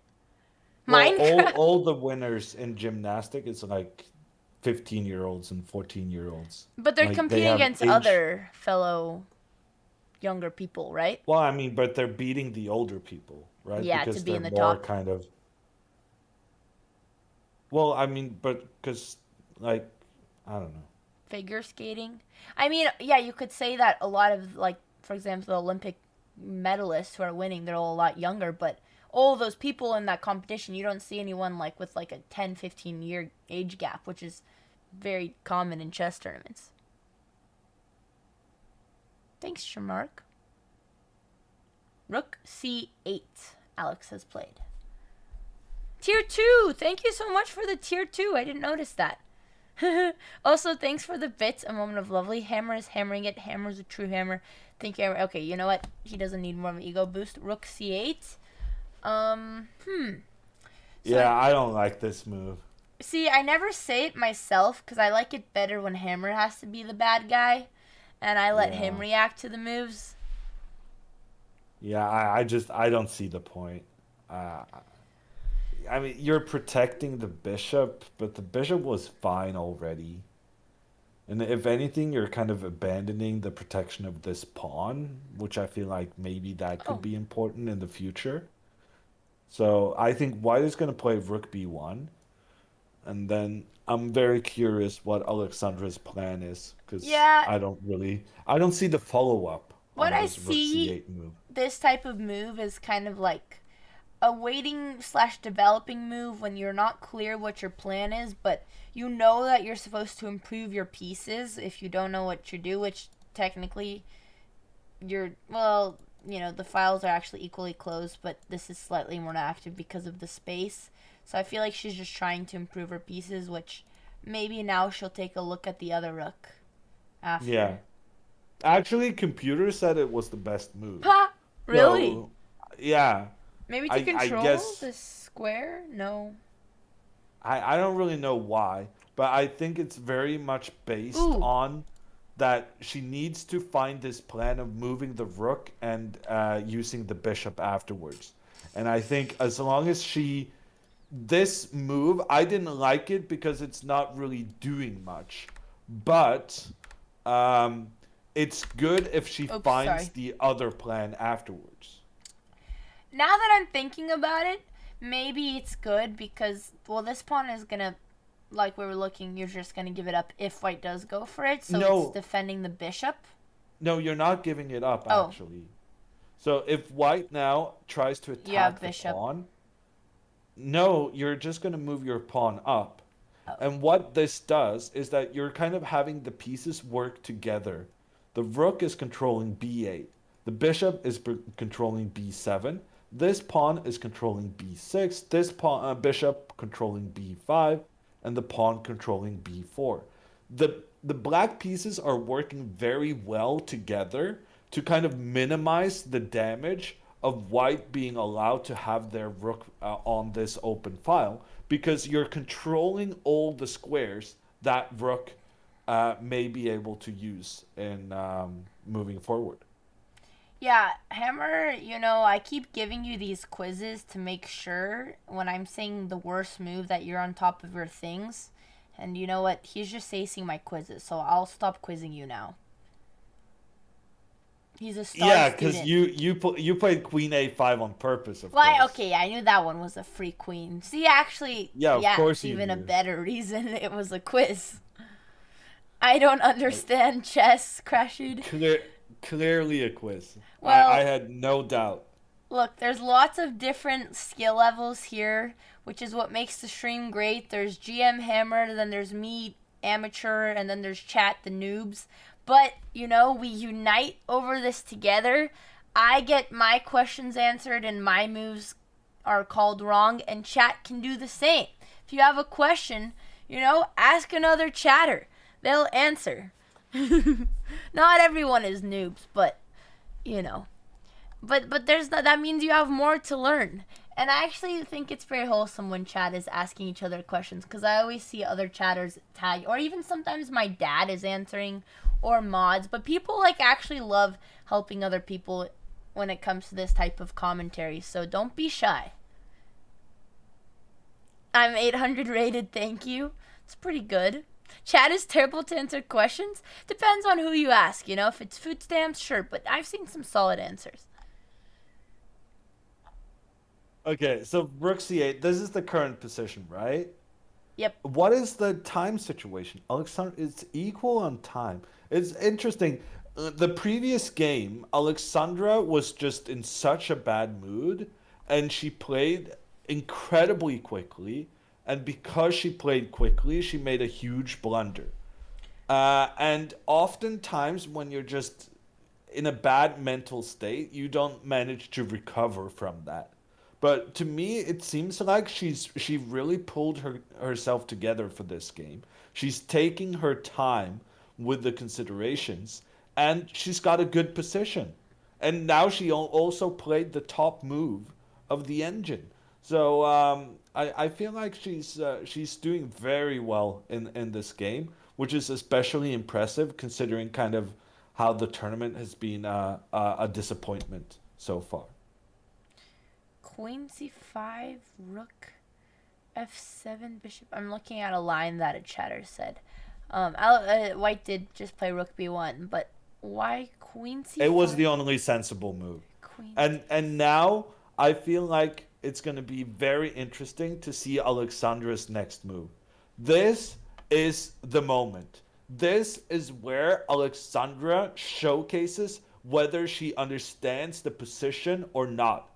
There are three possible moves here. Rook f7, which is my favorite. Rook e8, which is also decent. And then a move I consider a mistake. Queen to d7. Also a natural move, but that releases the control of the a5 square so that the white queen can go there and put some pressure on the pawns on the side of the board. And like if the bishop tries to defend, then the rook comes up. With the rook coming up here, afterwards we can push the pawn, attack the bishop, force the bishop back, and then we actually end up winning that black pawn on the side of the board. So this is the moment. This is the moment. Alexandra needs to move her rook on f8. If she does that, she has a good position. I think she will be on course to winning this game. If she doesn't do that, she might end up in trouble pretty soon. Next time we're in the moment, you have to first quiz chat and me on what our move would be. Because I bet one of us would have fallen for queen d7. Some chatter said no human plays rook f7, which is definitely a GM move. But, I mean, I think this is a rare position where your pawn is pushed on f6. Oh, she played rook e8. Okay. Okay, let's go. Rook e8. So the bad news about this move is that she might be preparing e5, which looks very natural. It's a move that kind of makes a lot of sense. You want to expand in the center. You want to like have pawns controlling there. But my concern is that if she goes e5, this pawn might be a weakness. That it's easy for white to have pressure on the pawn. That being said, you may have seen the eval bar making some moves here. And that's because after pawn takes pawn, bishop f8, white's queen is trapped. It has nowhere to go. And wow, black wins the game. We were hoping for a queen trap. So this is part of the reason why moving the rook was so important. Because now you're vacating the f8 square for the bishop to point down on white's queen. And that's what we're hoping is coming up. Yeah. Wow. I wonder if, I feel like, yeah, white is going to be very cautious playing this rook b2. But that would be amazing to have one Botez gambit. Yeah, but on the other hand, if you don't go rook b2, I mean, this queen is getting pushed back regardless. Yeah. Like, if we just make a random move, putting the king in the corner, the bishop will point against the queen, and the queen will have to retreat, which is a win in itself for black, forcing white to go backwards. And now, Maybe I was gonna ask about queen a3 with a tempo. Well, instead of king, which is gonna walk into that bishop b5 line. yeah, bishop b5 is one option, but what was the other thing we were talking about here? I'm not gonna lie, I was reading chat when we didn't look at this exact position, but No, uh, but we looked at something very similar. it And that's part of was the point of the queen remaining on the d8 square. a5. Yeah. I was gonna say that before you mentioned the queen, just saying. But right. Because then kind of you're just, this pawn is controlling b4, bishop controlling b5, this pawn is controlling b6. You just have very good control of all the squares white may be wanting to use with their rook on that open file. Just quizzing the chat, and chat all said a5. Our positional understanding is growing. We're all learning. Oops. So I think Alexandra has been doing a great job here, not panicking about lack of control of the open file, but just, restricting the options for white's pieces, making sure that they cannot take advantage of the open file. I'm thinking what other moves could white play? I was thinking maybe a4 to make space for the queen, but then you have to deal with... Oh, she played queen a3. All right. Okay. So now, do you go a5 or do you go bishop b5? To be fair, I think both moves are good. Okay. I wonder I wonder which one the computer likes better, but I'm going to make my guess first. I do like a5 controlling this b4 square, and well, now it'd be cool to get a Botez gambit. Unless there's rook b2, the queen's going to escape, but we can't change that with either move. Bishop b5 seems like you're committing your bishop to play kind of like a pawn, when here at least, if it does need to move, it can. So I'm going to guess that a5 is better. Oh, computer likes bishop b5 better. Yeah. I'm turning into hammer. Yeah, I think the reason is that after a5, the move queen c5 might be an issue, with the queen suddenly attacking two pawns at once, and Oh, it's a bit awkward for black to protect both of them. So in general, I definitely prefer the the a5 move, but there might be some very tricky reasons for why it's not the best on this occasion. And this kind of also explains why it was better for Alexandra to move her rook to f7, right? Because if we had the same idea there, queen attacking pawn, pawn up, queen tries to put pressure on both pawns at the same time. Here, black would be able to push the pawn forward, open up for the rook, so that the rook gets involved in the game and also protects the pawn on the edge of the board. And that's why rook f7 was a little bit better than what Alexandra did with rook e8. nice. And just to show for chat the importance... Okay, where's rook here?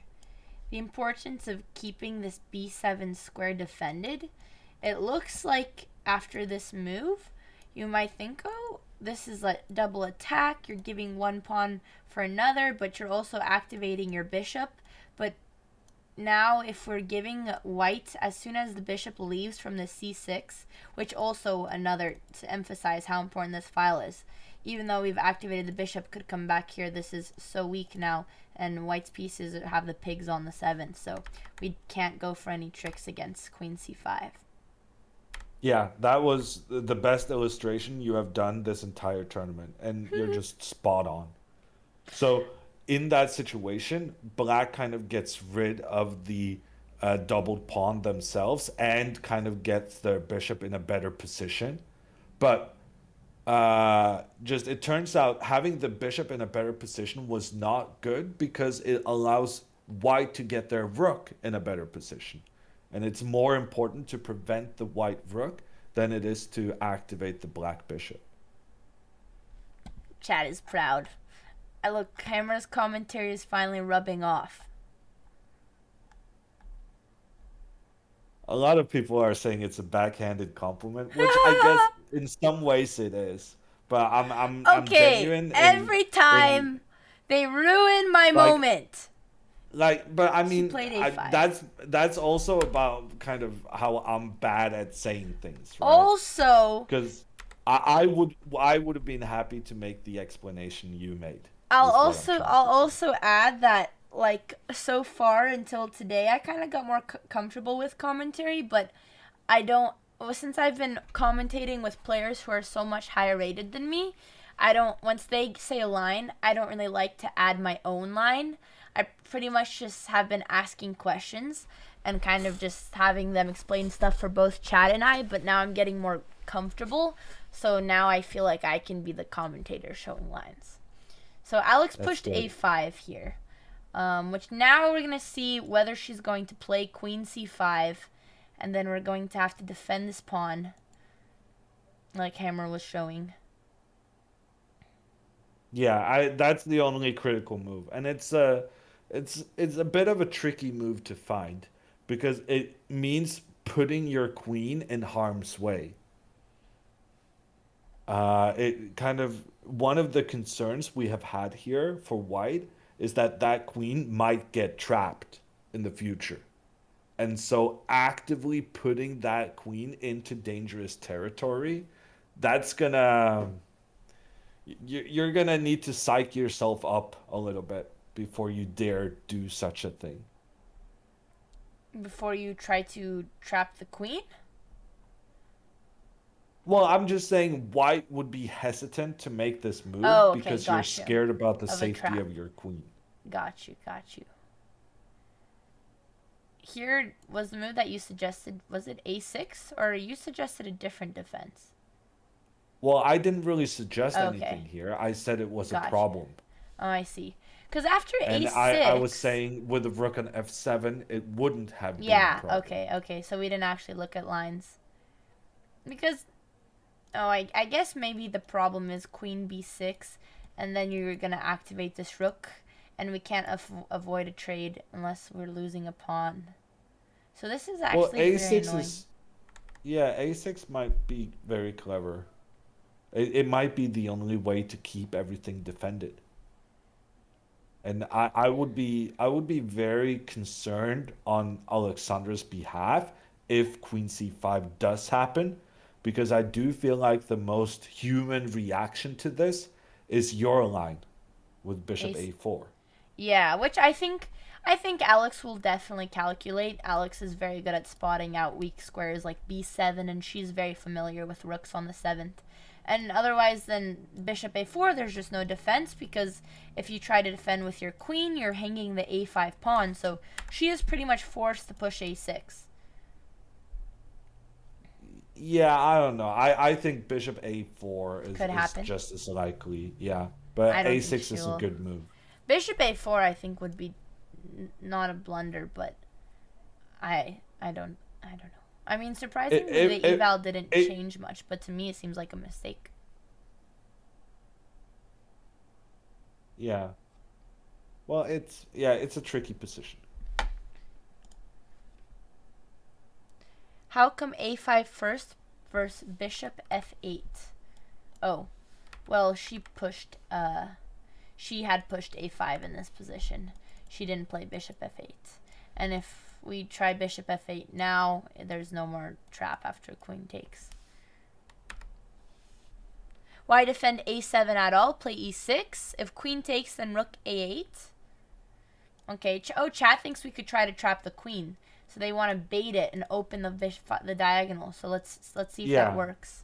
So and that also plays into Petrosian's comment in chat, who says, as white, I would almost automatically reject sending my queen into enemy territory to win what is just a doubled pawn. True. So that's a good argument as well. That the pawn on a7, it's not supposed to be an especially good pawn because it's a doubled pawn on the side of the board.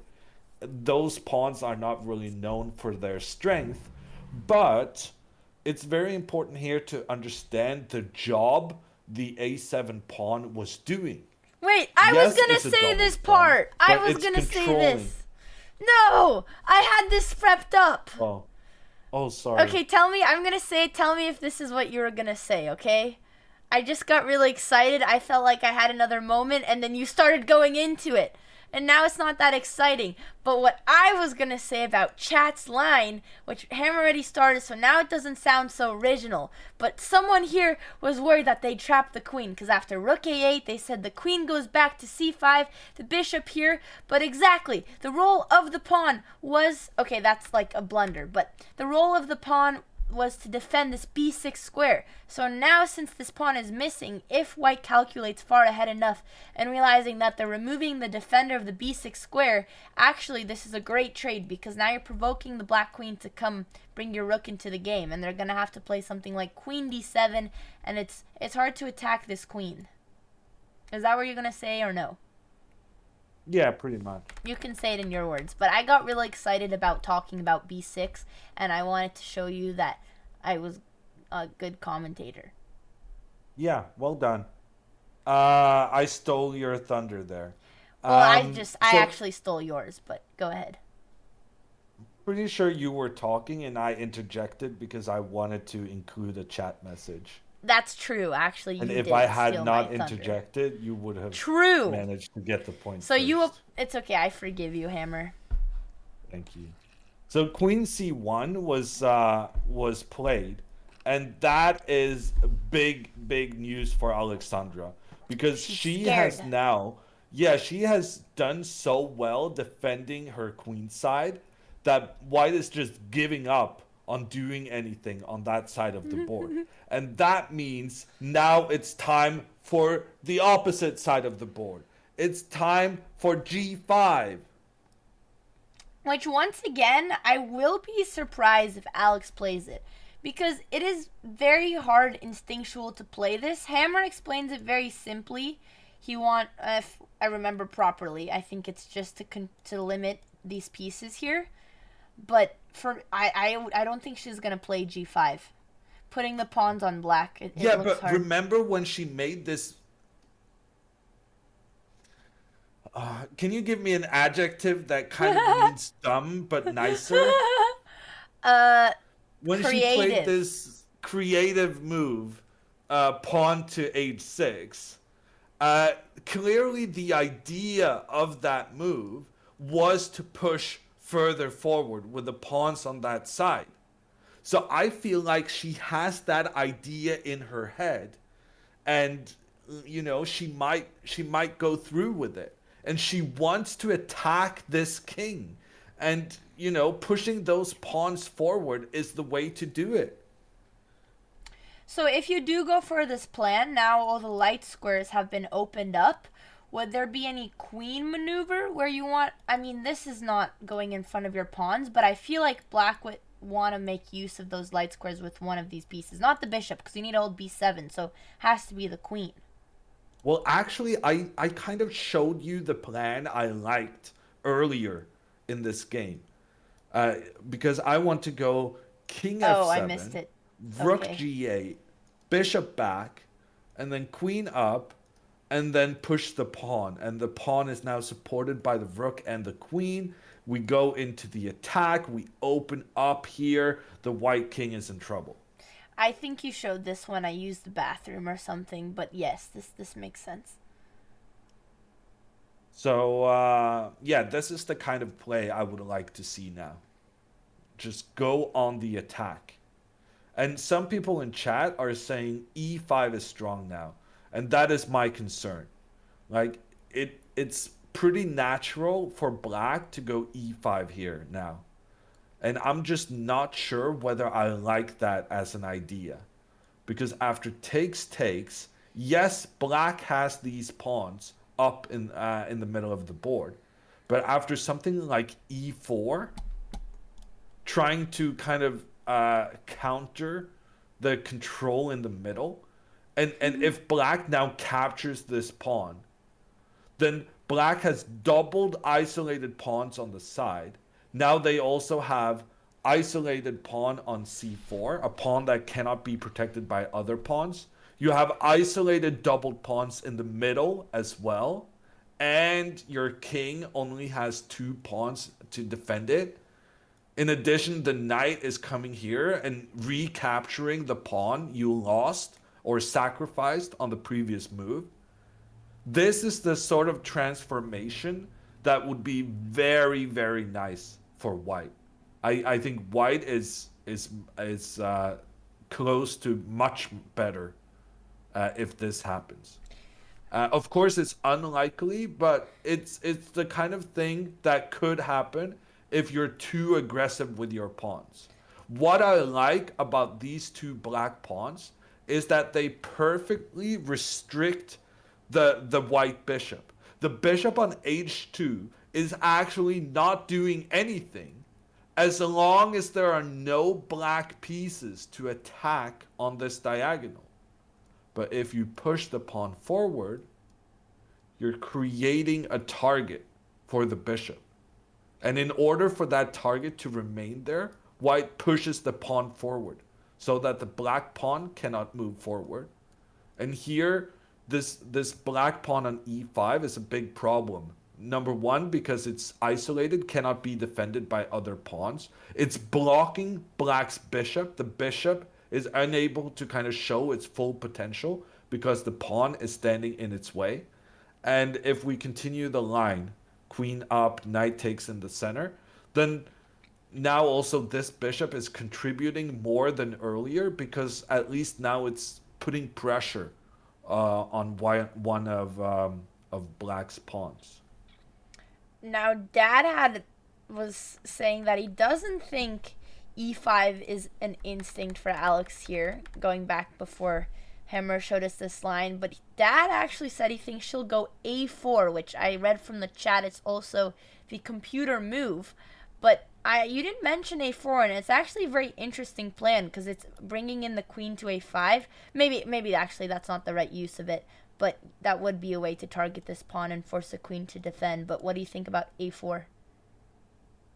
I don't like it because it goes against kind of what we've been talking about the coordination of these black pieces controlling all the entry squares. Just know it is the best computer move here. Yeah. Well, I mean, what the best computer move is and what is natural to a human is 2 very different things. just wanted to me, I think e5 is the most natural move, but I would be very happy with Alexandra if she understands that pushing forward in the center is not always a good thing. And for the reasons I just explained, g5 is the move I'm hoping for.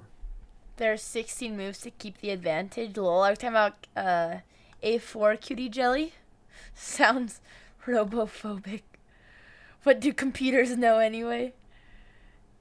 Hammer has seen some pretty precise sight, pretty crazy the depth the GM can see. Yeah, I think we can all appreciate that. I don't Papa know. I still Botez like that thinks bishop. e5. Oh, he changed? I read his message and he said a4. Yeah, but now he's looking at Alexandra's gaze. Oh my god. Okay. Yesterday he was analyzing posture. This time he's looking at eye directions and gaze and whatnot. Now Dad is just pulling things out of his ass for content. There's no way he can tell where her gaze is going. But we'll see if he's right. I don't know. I still kind of like a4. I'm not really worried about giving up the control of the b4. It doesn't seem like an important square, if anything. Wow, like we she saw. went a4. Ha ha! Take that, Imagine both of you! Papa Botez not Dad questioning and himself. GM schooled, as I was saying, why I think this is better, because we're not worried about this square. We always have this bishop f8. which is even part of the plans that Hammer was talking about. And now we just have more space. We might not go queen a5 right away, but gaining the space is black. Like, pawn moves like this, if you can gain the space, I don't see a reason why not to. Yeah, well done. I did not see that Computer coming. and Andrea have won. We are simply the better duo. I told a4, but I bet she's like, no, Dad, you can't change your answer. You said the gaze. All right. So a4, Alex could still follow up now with the plans that Hammer were talking about. This to me just seems like a move that you should just do, and you can follow up on it later. But now, yeah, I don't know where White's plan is because they are retreating. They're gonna maybe want to bring their attack towards the king, maybe reroute this queen, but the more I look at it, the more I think it's a great move, because the point is just to free the a5 square for the queen, but even after the queen gets there, like you were saying, Andrea. Yes, Hammer, go on. The plan with, well, maybe not here, but first bishop here, using the bishop to chase the rook. And then also, someone in chat noted, and I completely agree, a3 is also a good move. Ooh. Like, black is actually gaining back control of the queen side. A3 is a great plan. Yeah, like you said, it's just White doesn't have any moves. White doesn't have a plan. There's like no ideas for White anymore. The queen is stuck defending on c3, and the rook now has no squares it can use. Look at this. Look at the control black has. Just making sure that White's rook is completely unable to do anything along that open file. And I think in time, black can also be kind of clever. I'm not sure how you would execute it, but like something like the rooks working together on the 7th rank, so that we've been talking about how the bishop is controlling the b8 square, so that the rooks cannot challenge for control. But that's not the case anymore. The rooks can work together to get that, challenge the control of the open file. And if given the chance, this rook will even now benefit from the pawn being advanced along the side of the board. And kind of this pawn could become a new queen. All right, Michelle just played knight h4. Yeah, that's desperation. I mean, she doesn't know what to do. Knight h4, attacking the pawn on g6, a very direct attack that can be easily solved by moving the king, which was kind of part of Hammer's plans anyway. Also, so now question, just to show the difference, because before Hammer was saying g5, but now I'm guessing we do not want to do this because we don't want to give up the f5 square, which if the knight was still on f3, it has no way to get there. But in this case, we want to just defend the square with either king h7 or king f7. I don't know. I would probably still play g5. Ha! Computer! First two moves, king h7, king f7, and then the only move that gives White an advantage is g5. But then I want to say that my move g5 would have prevented this option for White. But it's not a good option. I think this is helping us.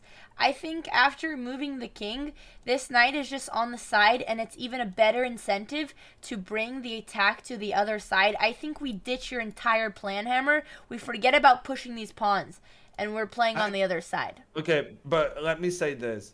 Also, if you first move your king to protect, then go e6, then you can play g5 without allowing the knight to go to f5. So I think even in your king move variations, you want to go g5 later on. You just want to make sure you're controlling this f5 square before you chase the knight back. Okay, e6. But before e6, don't you think it makes more sense to go for this plan first? Or now where do you want to start your attack? On which side of I the don't board? know. I kind of want to do everything. Well, you Like, can't, Hammer. You have to pick. To no, make I can do decisions. everything. I can push my pawns on the king side, He played and king h7. I can move my queen up on the queen side. I can do both. Because white isn't really in a position to punish it. But you have to start with one. So which would that be? Well, I would probably chase away this knight because now I'm expecting white to play queen d1. So white will try to create an attack over here. But now we can't use the same e6 plan because after Why g5, queen h5, maybe later. I guess there's not time. Who Well, cares? this looks a little scary. Let me think what I would do. So this is a threat. Maybe I'd push g3 to bring my knight here to leave this diagonal open because you can't bring your queen in time here. Andrea, g3 for white. Do you see anything that might be a problem with that move? The bishop! The bishop! We would never block our beautiful bishop. We're learning. Yeah. We're learning. Okay. Oh, I was just trying to think of creative ways to not block my... Oh, what about queen... Queen g4 then. So now if you do this, I play this. And if you attack, I just come to f4. Or... Well, so my plan not obviously f4. is g5. It's the only way to keep the pawn protected. And then knight's back. And I like... Yeah. I don't know. I don't know if I like this plan. Oh, but... Okay, I guess computer likes it. You're not worried about h4? I feel like I have a lot of pieces on the king side. And it's very difficult for white to get more pieces included into the attack. Yeah, I mean, this is kind of nearly all his pieces, except for the rooks. I mean, it's a tricky position, of course. But I'm really liking how Alexandra has coped with the situation the last 10 moves. Honestly, we gave her a hard time after closing down the position and playing c4. But after that happened, you know, she's played it really, really well. Yeah, no, we did give her a hard time. Well, we set our expectations very high. So I was kind of concerned that her setup, that these pawns would just be blocking the potential of this bishop. Like this bishop not doing anything because the pawn is blocking. If the bishop tries to find another diagonal, well then, you know, once again, pawn is blocking. But she's kind of illustrated how she's just calmly improving black's position. And like she's not in a rush to exploit the bishop pair. First, she's taking control on the queen side. She's also taking control on the king side. And maybe like one time in the future, we can see something like, I like the plan here of the bishop suddenly appearing over on the other side of the board. And here we can see that the bishop has an incredible diagonal where it's not being blocked by its own pawns at all. And it's putting pressure down on the white queen side. I would just like to emphasize that earlier when we were talking about this g5 plan, I said, hey, Hammer, would it ever be a good idea to bring this bishop to the other side of the board now that, not this position, but now that we have these light squares, and now you ended up doing it. Just wanted to throw that in there. Well, I just want to throw it in there that you said that at this moment when black had all their pawns on the light squares. After h6. No. No. It was after h6. 100%. whatever. You said that when these pawns were still on the dark squares. And F6 was pushed as well. I'm not sure that was the case. You're setting me up. You're setting me up. I'm not sure you're check telling the whole truth right now. Mods, check the VOD. It was after F6. I'm confident. Anyways, we can go back to the game. Just saying, Oh, no. I stated that plan. Oh, no. We will get the evidence. Yeah, I lost the. You're not promoting. Andrea lines while is we're- right. I checked. Okay. I think they just said that. I don't think he actually had time to check the VOD, but you know, it was a mod. Really? It was a mod who you said made that realization. All right. I lost the game. Yeah, I need to figure out how to. Okay, I'm gonna promote. I think this is it. I'm going to promote the line. Here she played what? Bishop? No. Let me see if I can remember. She played c4. Yep. And that's hammer line. Then she played bishop here. Then this. Okay, we found it. No, that was not played. Then she played rook here. Oh god, this is wrong. No, she played queen. Sorry. Okay, queen here. Then here. Then this, just like Hammer said. And now rook. Okay, I found it. And then she played a5. No. The girl ran with her queen. She played rook e8, then here. And, oh god, no.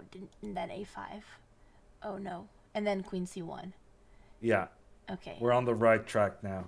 And then she pushed a brilliant move that I agreed with here. And okay, this is where we're at. Okay, I'm going to promote this variation so we don't get lost. Thank you. Yes. Sorry, chat. This is the current position, Lemon. And it's Michelle to move. And so far, I must say, Alexandra has played a great game. Yes, for sure. We are proud so far. She's really, she let White have control of this open file. But over the past couple of moves, the White Queen has been retreating. The White Rook has figured out that it can't really get involved.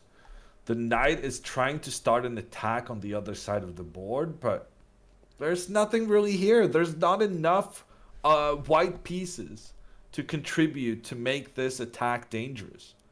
So right now, Alexandra holds the advantage, and she also has the trend working in her favor. Black is moving the pieces forward, whereas White is retreating. White had an interesting plan. Queen b1, queen b4, queen a3. Wait, where did it go? That didn't make sense. Oops. I lost the notation. Sorry. Chat, I missed it. I was trying to follow. Okay, I lost it. Well, it was not a suggestion. It's just a comment on what Michelle has been doing. So Test Rider says that this queen has just been going forward and then back, not really accomplishing much. Yeah, which is why I feel like she's gonna play queen d1 here and try the other side, because there's nothing that she's not gonna go back to this plan, and the queen is doing absolutely nothing on c1. I feel like White is going to go for queen d1, especially now that she's committed with knight h4. But maybe she'll recognize her mistake and go back. She did play queen d1. I'm becoming the prophet. There's a new prophet in town. I literally said she's going to play queen d1 5 minutes ago. But I said it first, remember? I did say it first. What? I did. Mods? Remember when you were talking about e6, I had played this plan? So technically I said it first. That is one way of looking at it. Hammer's being gaslit. Well, who brought up this variation, chat? Hammer rattled like the rattlesnake. After the snake story, everyone in my family was calling me, telling me what to do. My mom was calling me all night saying, okay, if you get bit by a snake, this is how you get the venom out. Everyone was texting me about snake precautions. So now I have lots of knowledge to never die to a rattlesnake. What did she say you should do? You should like squeeze. Yeah, I was watching this amazing Western show, and they squeezed it, but then they also kind of like bit into the bite to kind of suck out the venom and then kind of spit it out, which I feel like would be an excellent job for Alexandra, given her proclivities. That's true. She'd be a natural. Oh, yeah, my mom did tell me to squeeze the venom, but not to bite it out. Alex had played Queen D7. Okay, people are saying, don't do that. It only happens in the movies. It was a Western film, you know, us Westerners, we're not the brightest. We're not doing what's practical, just what looks good for content. All right. Queen here. What do we feel about this plan? It looks like she's preventing this. Good move. Queen G4. Yeah, I like it. Good move.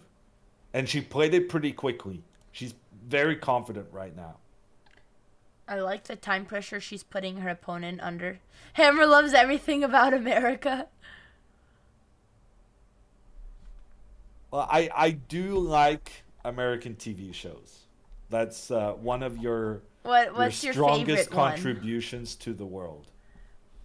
That's a very difficult question. That's like asking someone to choose between their kids. There's so many good ones. It's impossible to say just one. I've been recently watching kind of a boomer show because Alex always talks about it, and I've actually really been enjoying it. And I watched one episode of Seinfeld a night. Have you seen Seinfeld? No. He's don't know. He's very funny. I've seen some interviews with the guy. He seems like a bit of an jerk. What?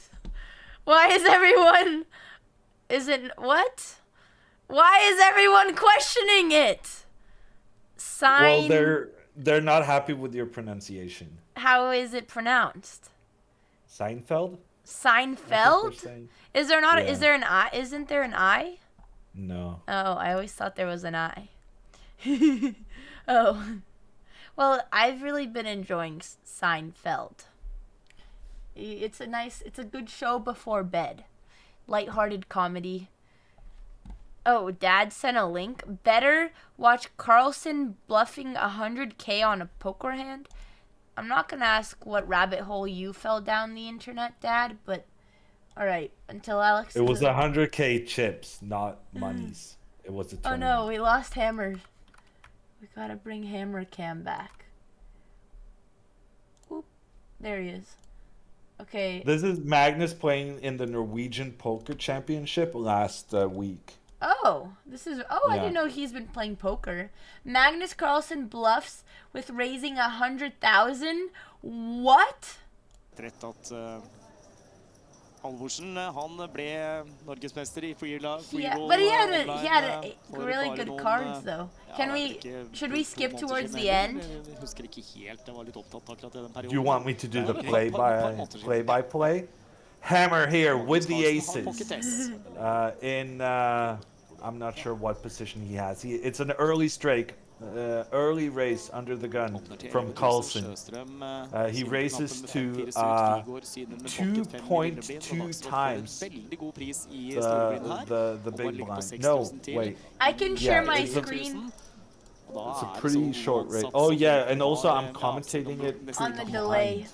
Yeah, on the delay of stream. Hold on, I can share. I am capable. Hopefully. Carlsen. That weak race with the aces has led him to get 3 callers. Do you see my screen? Only pot, and the flop comes 3 spades. 3 spades. Doug slot hits the top pair in addition to having a flush.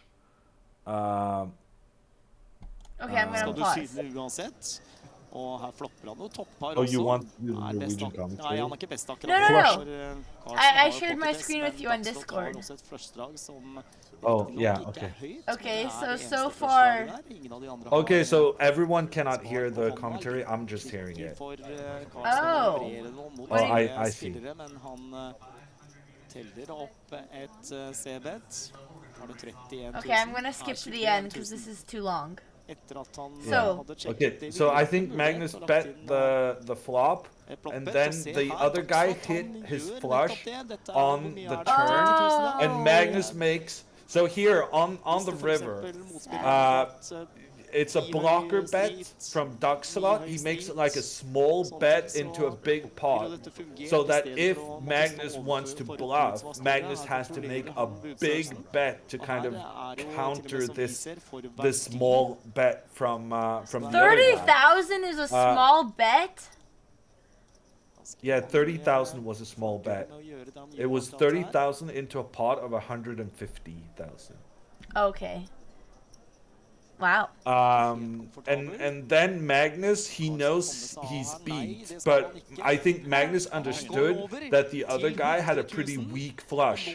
So Magnus is basically representing that he has a the flush, but a aces. better one. Yeah, so he's representing that he has the aces where one of the aces is a spade, and he got the guy to lay down his flush. It was a good play by Magnus, but the guy, even though he had the best card with the flush, he had he to looks lay so it down. sad and Because there was defeated. absolutely no way a 7 high flush could be the Damn. best. And Those so are it was a good. those are some good mind games. Yeah, it was a good play by Magnus, and it was a good lay down by the other guy, despite losing the pot. Well, 'Cause, seven he couldn't know that he was better. 7 is in the middle of the deck, so technically wasn't there a 50% chance that Magnus would have a higher spade? Not like a huge chance. Yeah, no, it was definitely very likely he was beat, which is why he folded. No, it's not in the middle of the deck. I'm just new to poker, okay? Don't question me. I'm just asking.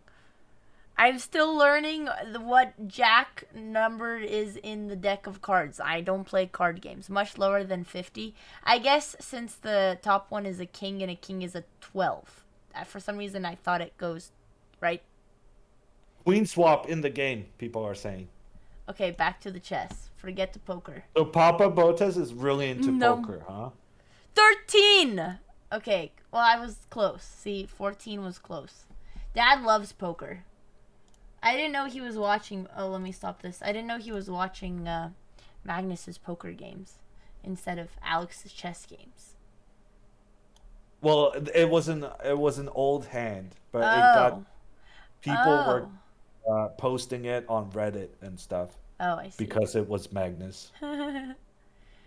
So she played queen g4 following the plan. Then the queen took, the pawn took, and what was her move? A3. Wow, it happened. This is beautiful. You cannot attack this pawn. Even if you try to rook maneuver, there's no way to attack this pawn. So just like Cameron said, we're getting this important square. We're blocking this pawn. Or do you think the queen trade was favorable, though? Yeah, no, I think Alexandra is playing very, very well now. Yeah. Like, she's playing, like... Queen trade was good as well. Almost Grandmaster level. Like, there A3 is really nice move. And now, in the continuation, she will play... well, if you go E6 here, so, like, if white does nothing, if you go E6, then the bishop D6, and this bishop gets back into the game. So she needs to continue being very accurate in her game.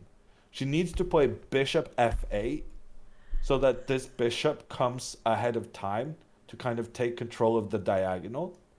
Then she moves the pawn forward. So then she's opened up for this bishop without allowing the white bishop to get into the game. Then she should play her pawn up to attack the knight. The knight will have to retreat. And then she should play something like rook d8. And this is an idea we were talking about earlier. how she now needs to get her rooks onto this B file. And she will have to do something like this to work both of her rooks along the 7th rank so that they can move over afterwards. And like, she needs to be very patient here moving forward. But like, I mean, I think Black has a very, very, very good position.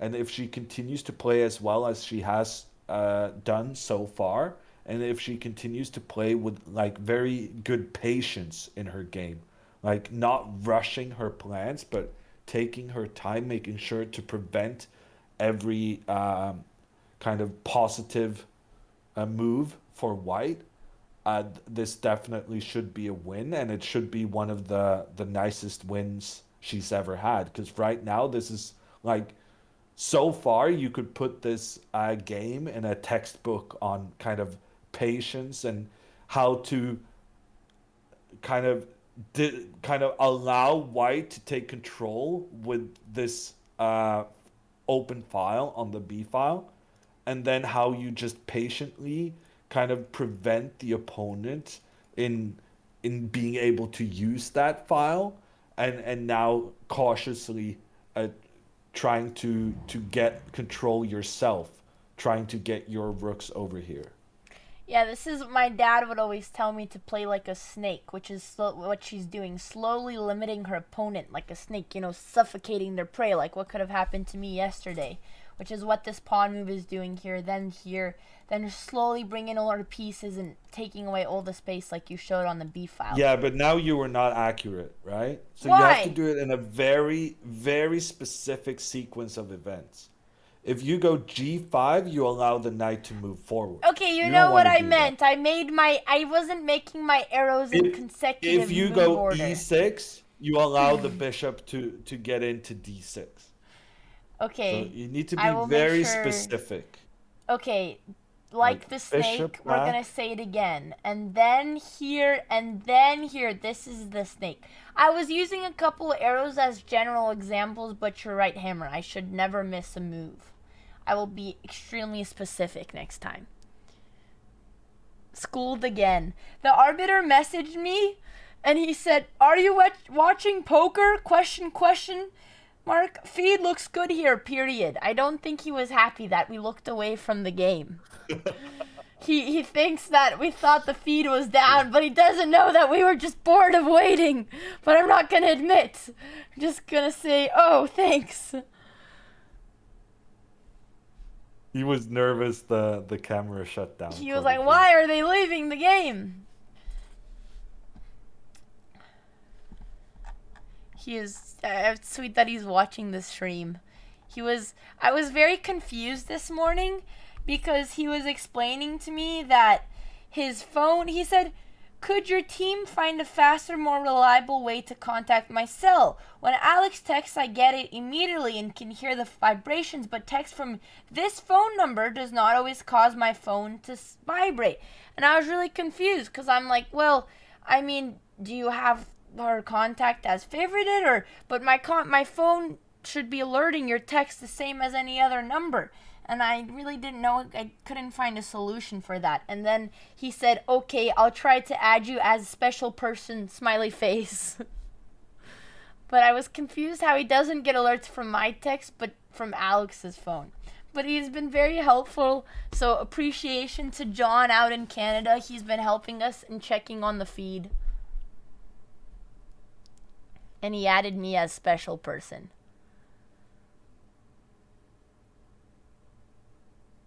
I'm not. Gorilla has a question. Is it considered bad manners that they don't talk during these incredibly long matches? That is a great question. Honestly, I think it's really rude, and this is what's wrong with chess players these days. They have no manners, and they just don't have social skills. I can't believe that they haven't said a single word all game to each other. When are they going to say hello? Who's going to say hi first? I mean, you're being sarcastic, but this poor chatter had a legitimate question about how chess tournaments work.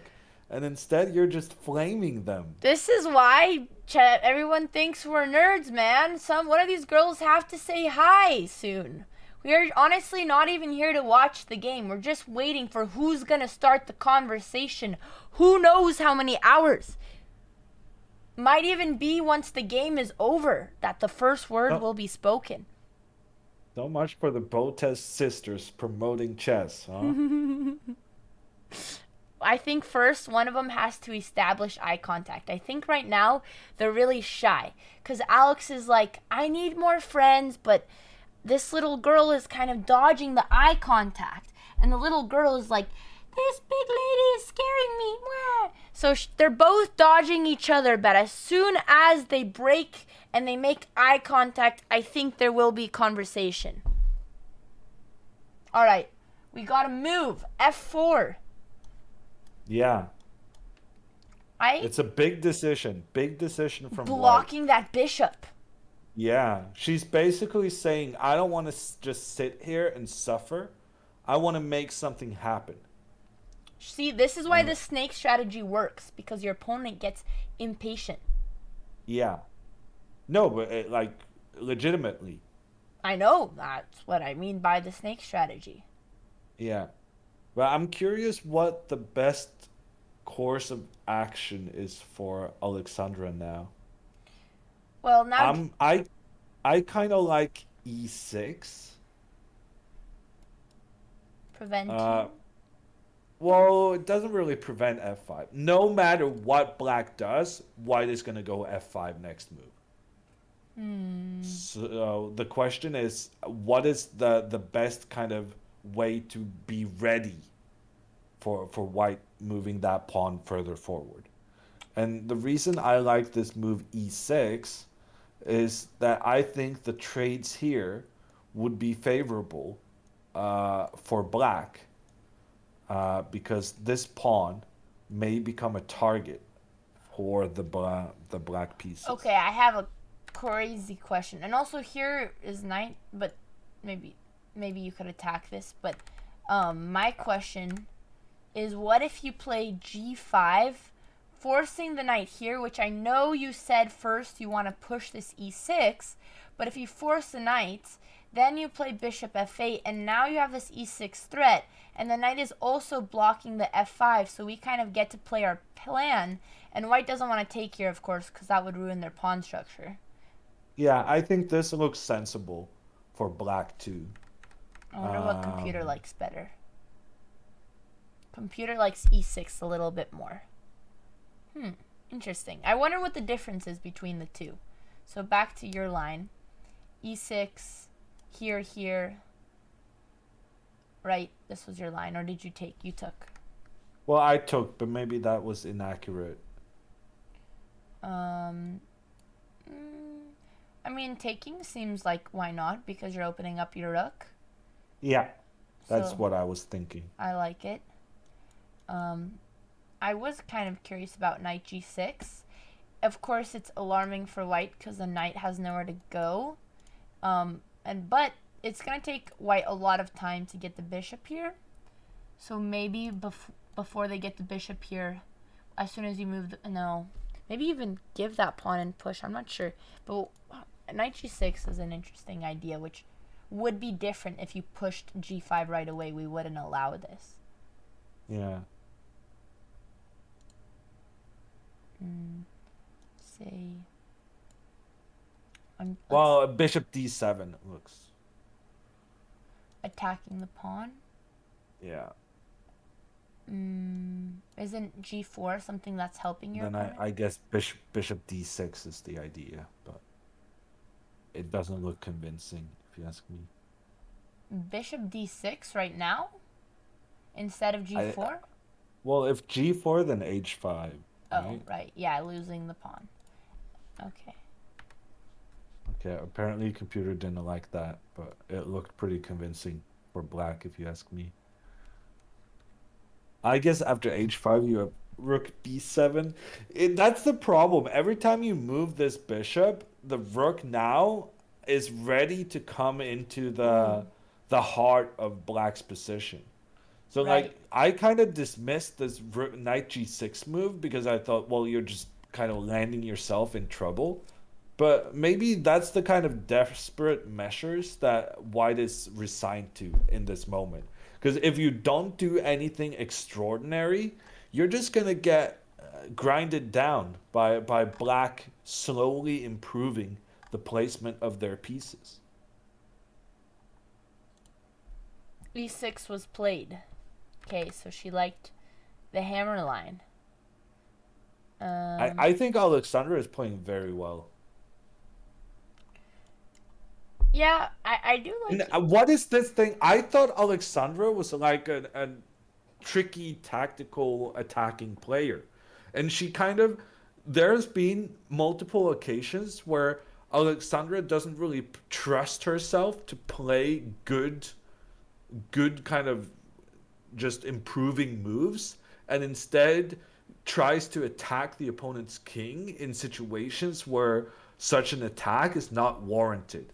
But why is she doing that if she's playing perfect positional chess with the bishop pair and like doubled pawns on the side of the board, but correctly assessing that, you know, this pawn is just getting up the board. This pawn might even become the hero of the game. I don't discount the possibility that this a3 pawn becomes a queen. It's honestly not very far away from the queening square.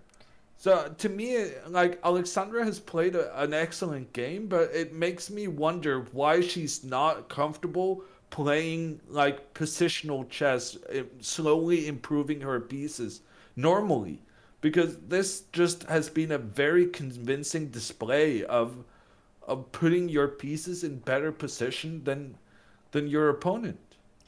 I think she's finally showing her true skill in her positional play, and she was just shaking off the rust. I think, you know, this is the first game she went in well rested, well prepared, and now we get to see her true strength. Maybe too much bullet online. Okay, I have to run to the bathroom. I have stomach cramps. I'll be back in 1 minute. Sure. Okay, chat, it's you and me. How are we doing on time? Wow, we're approaching the time scramble here. Just 20 minutes left for Michelle. And she's got plenty of moves she needs to make. I don't know. I think this is looking very, very good. It's been a convincing game from Black so far. A very nice opening too, if I may say so myself.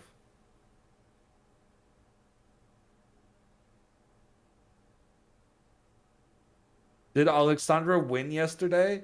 Yesterday she made 2 draws, 90. So she needs to get a win now, just kind of to get into the... get a good feeling after a couple of draws in a row.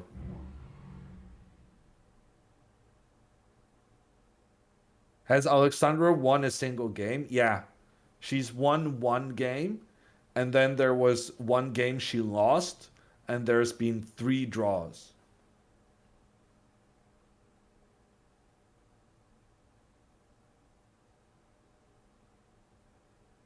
Why doesn't bishop a4 happen? So bishop a4 is sensible in that it's attacking White's pawn. But what Alexandra has done so incredibly well so far in this game is that she's not rushing to put her pieces into an attacking position, because she knows she needs to be wary of the opponent getting in with their rooks as well. So here you could see the eval bar. On the left side, it gives an illustration of who is doing better. If it's mostly Black, or if it says minus, it means that Black holds the advantage. But after bishop a4 here, it allows the White rook to enter into the heart of Black's position. And that causes the eval bar to move in White's direction, which is when it says plus, it means White holds the advantage. So she's playing this game very patiently, and very well.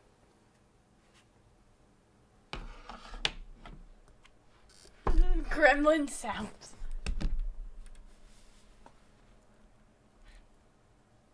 Is Black's G7 bishop dead? Asks Hume.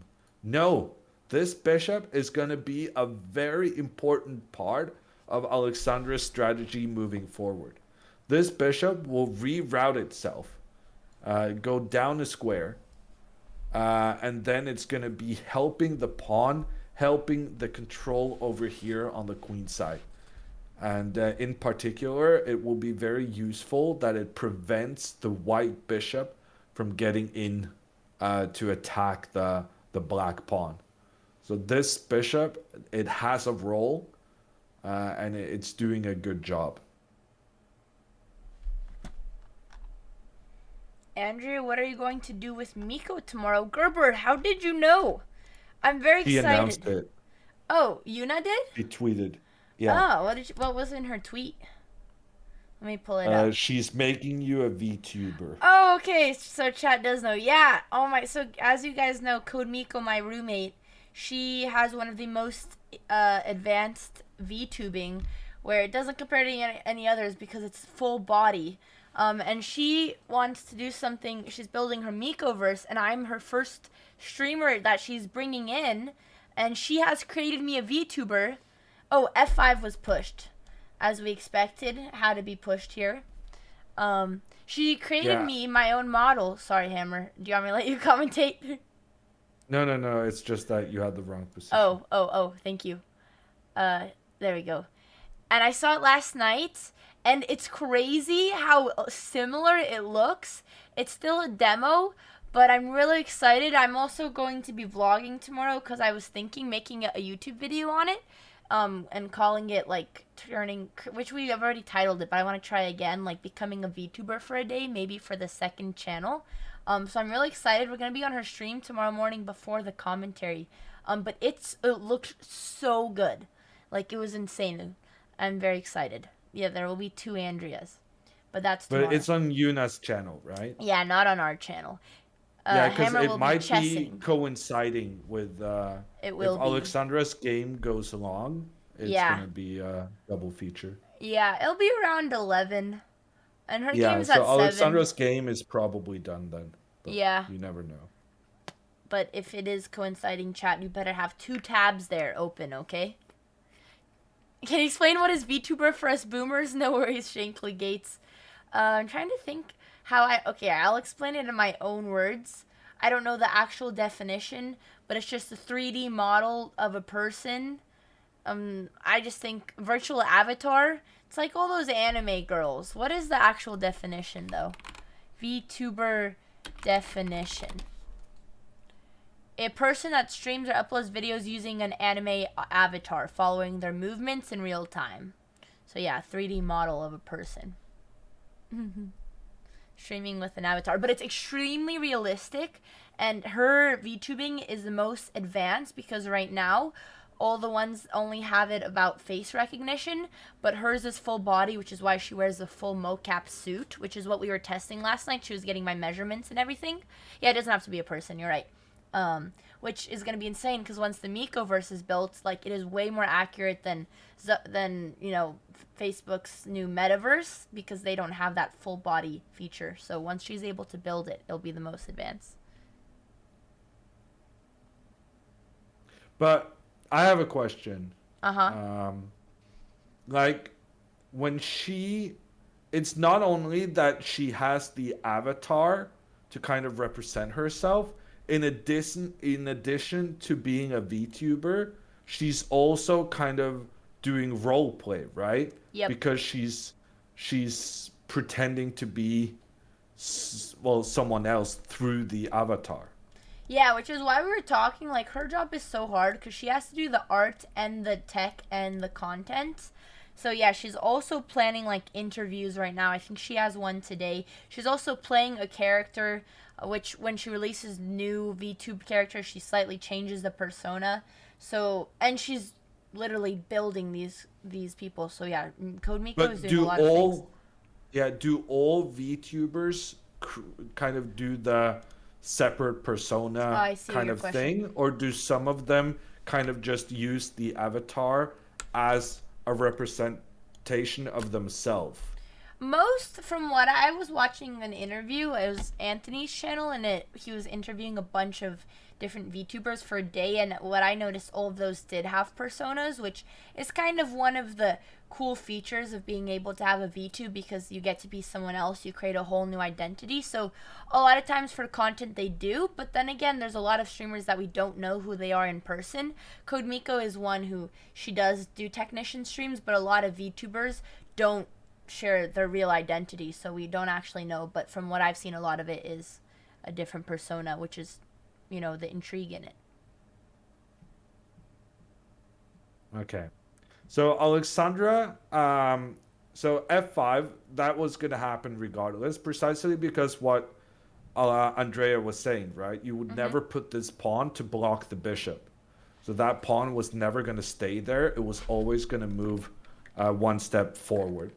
And now Alexandra, I think, I mean, brilliantly, I mean, there was some reason why taking here was not the computer's top choice, and she hasn't done it.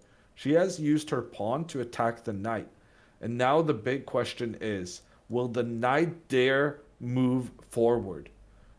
Because if it doesn't do that, if it retreats, then Alexandra just wins, right? Pawn takes, bishop attack. Wow. Pawn. And H5. Pawn tries to defend, but then rook e4, pawn is attacked. This pawn is, you're not able to defend the first pawn. And then when that pawn is captured, it's check. And then you can take the next pawn. And white's position just collapses. And knight f3 is on the board. And Alexandra can now just win the game. So here, having the choice between going up and retreating, white has retreated, which I think was the most logical move in terms of the knight moving forward. It looked like the knight was just getting trapped, but now instead of just getting trapped, the pawn is just, you cannot defend it. And just to add another general piece of advice, this is why it's always good. This is an example where it's good to wait on something that you can do later. Many times when people are offered trades, they want to take them right away, but sometimes keeping the pressure in the position, you not only give your opponent more room to make mistakes, but like you see here, which even knight g6, I see it was looking like it was trapped, but I think it should have gotten more consideration because how hard it is to use this bishop. Like we look to actually attack the knight. As soon as the bishop moves, you're allowing this b7 square to free up for the rook to attack. So I wish you would have considered it. But yeah, Alex keeping the pressure. She is literally playing like a grandmaster. Yeah, she's played very well. So now the last we're here. Moves. Well, the last 10, 15 moves, really. 10 moves, maybe. I don't know if f5 was bad. I feel like that was her best move there, but I think she had to play knight it's really g6. the only idea she had, right? She had to play this. I think f5 was technically bad, yeah. But the thing is that it goes to show how well Alexandra was playing, because when you go f4, very clearly, there's absolutely no chance you're not continuing with f5 afterwards, because you cannot have that pawn blocking the bishop. But what Alexandra did very well was she created a situation where pushing the pawn further forward was not a good idea. And that's kind of the essence of it. f5 was bad. Well, it was a bad position for white, regardless. And Alexandra she was ready for the opponent's plan. And when you're aware of the opponent's plan and you take good measures against it, then often you're rewarded with a win. And I think that's what's about to happen here. Yeah, to give Michelle more credit, like after she committed, oh God, I want to go back, but I'm scared that we'll lose the game. After she committed to knight h4, it was really difficult for white to find a plan, because Alex was playing like the snake. Here gaining the space, literally restricting white from getting any play on the queen side, which she had just moved. So the only play she had was on this side. Her first mistake was bringing the knight here and having to commit to this. But since the trade... I don't know. I feel like that is strict. I think white already had a bad position. Yeah, no, exactly. She did. She didn't have like any good plans here, which is why it's very easy to fall for a mistake. Yeah, but that is also thanks to Alexandra. I think saying that That's Michelle what I played said. badly. I said because Alex was the snake.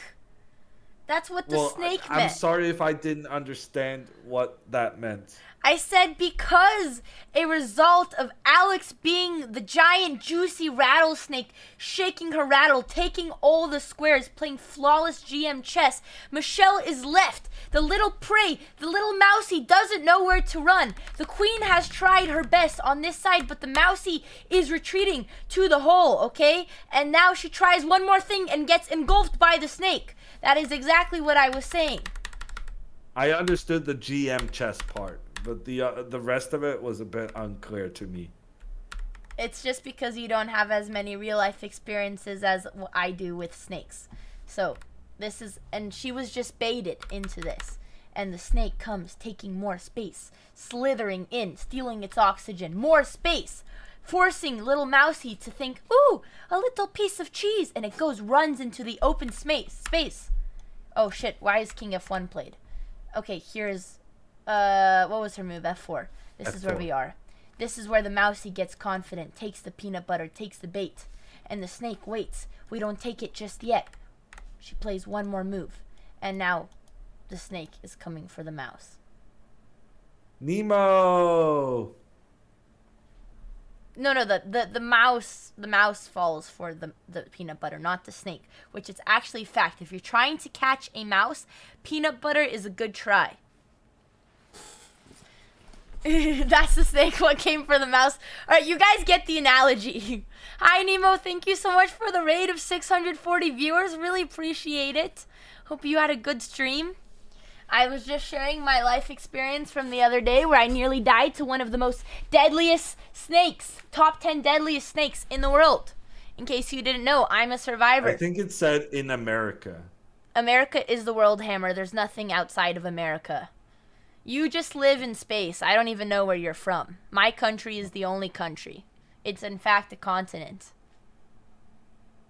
So, once again, top 10 deadliest snakes in the world. My sister's in Canada. I've been very confused where she's been this entire time. I thought Canada is just another one of our properties. Thanks, Colorado kid. All right. So, she is... Wait, did she play it? No, Alex has not played it yet, but I am confident... Well, okay, I'm not going to jinx anything. You know what? I don't even want to say anything. We're just going to wait. We could just talk about snakes. I don't have much to contribute on that topic, as previously discussed. Well, you had that fun fact about biting the venom out. Oh, yeah, I did do that. Follow her gaze. Let's see what she's thinking. Okay, she's nodding her head a little bit. There was a little bit of confirmation there. I haven't seen Alex. Yeah. Yeah, let me just, for everyone who just joined us, let me just say that Alexandra has played a brilliant game and is about to win. That is actually the shortest summation of this game so far. And it's completely accurate. I'm blown away at how she's been using her pawns and her bishops. And right now she can start to cash in using her bishop to take out the white pawns. Chat doesn't like her confidence. Come on, guys. They're used to this non-believer attitude. No, guys. Tables are turning. We can all believe there will... Okay, no, I'm scared now. Wow, mods, I even put a prediction. We're really putting it all out there. Yeah, I'm doing this prediction. I only do the predictions when it's free money. Hammer, this is what happens when she actually is prepped for a game. This is the only game of the entire tournament that the prey has walked into the bait, into the trap. Is that right, Hammer? You're muted.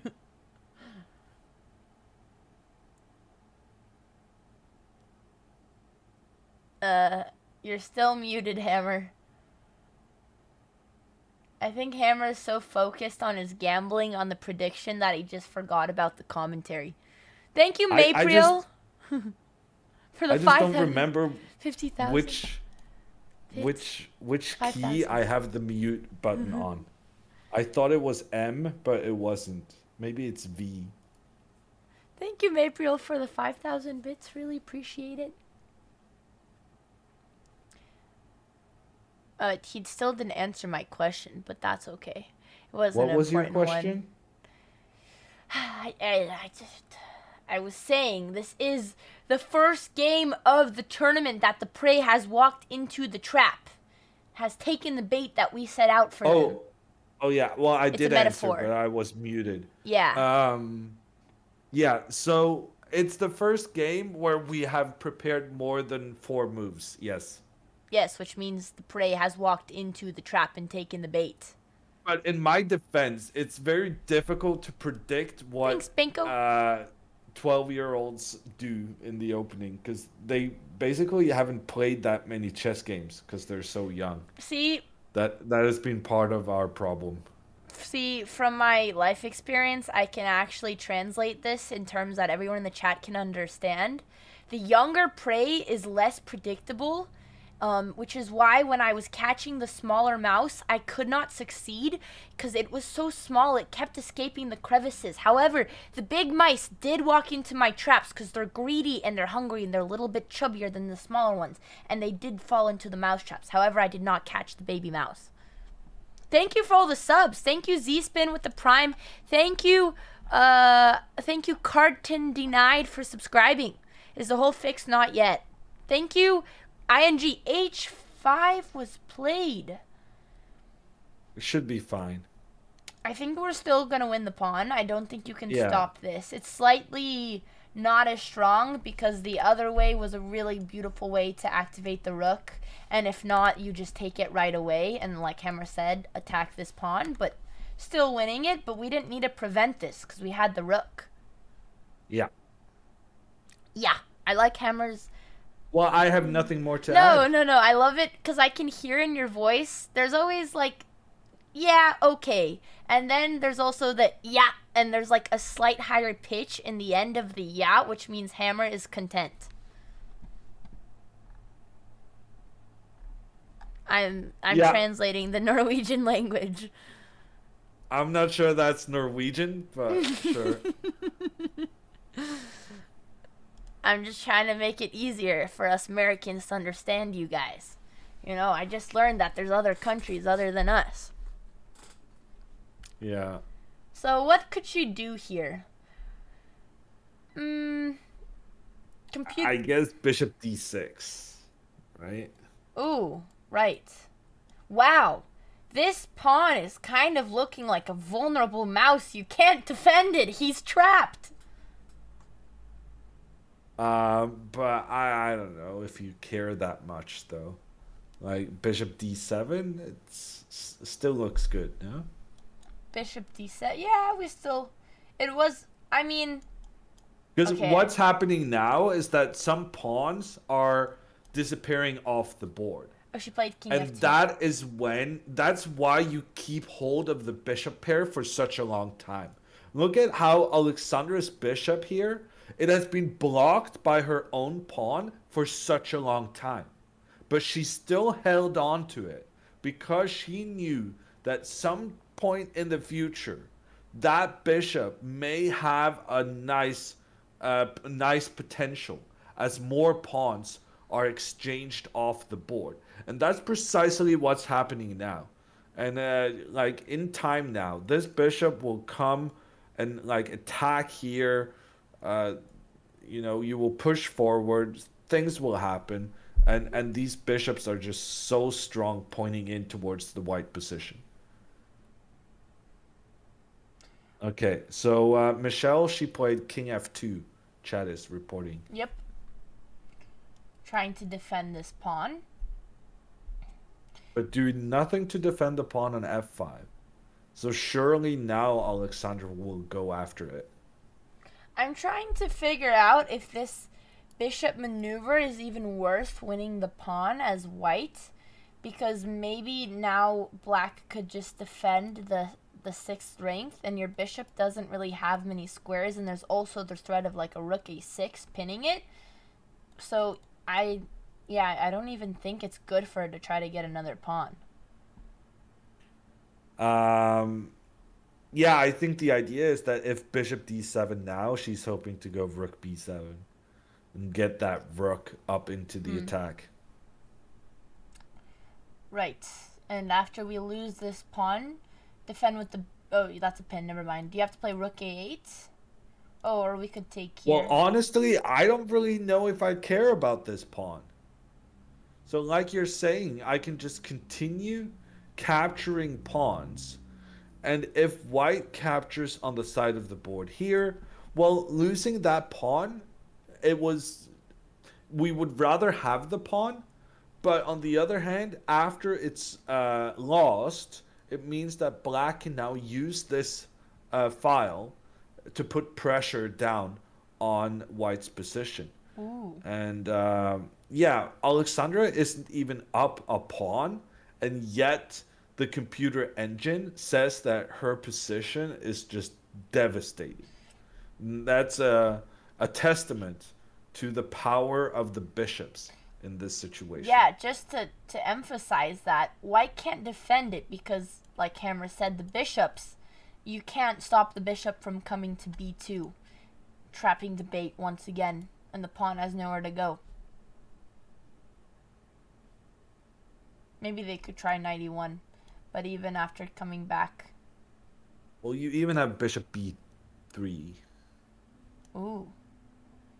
So, I like your idea. I like the way you think. This one's not as... Yeah, I guess this kind of defeats the point of trapping the bait, but that's okay. I'm sorry if I ruined your analogy by just winning the pawn immediately instead of trapping it in some sophisticated manner. I'm just saying...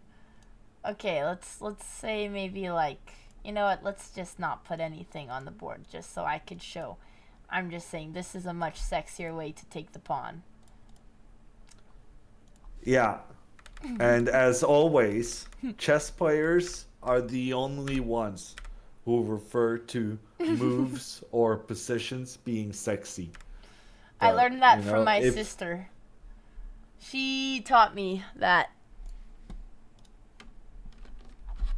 it's a thing. It's what the cool kids say, chat, okay? It's true. It's what the cool chess kids say, which, you know, is now a bit of a... Now we're just getting too specific.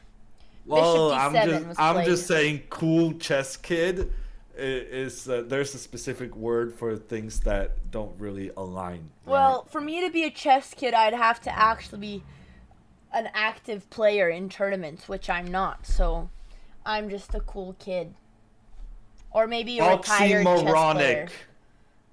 That's the word it's an oxymoron. Thank you. That's the word I was looking for. The bot doesn't like the word sexy, chat, and keeps timing you guys out. Sorry, I baited you. But, speaking of bait, she falls for it. I also think this was the best line, though. Yeah, rook b7's kind of her only play. Yeah. Yeah. So, Alexandra has... After having used her bishop as a defensive piece for basically the whole game, this bishop has been doing an amazing job restricting the options for white's rook along the b file. But now it's time to reap the fruits of the labor. And now she's cashing in on capturing white pawns. Someone said Alex is exciting, biting her lips, ready to wrap up the match. I think she's either hungry or she's thinking about birds.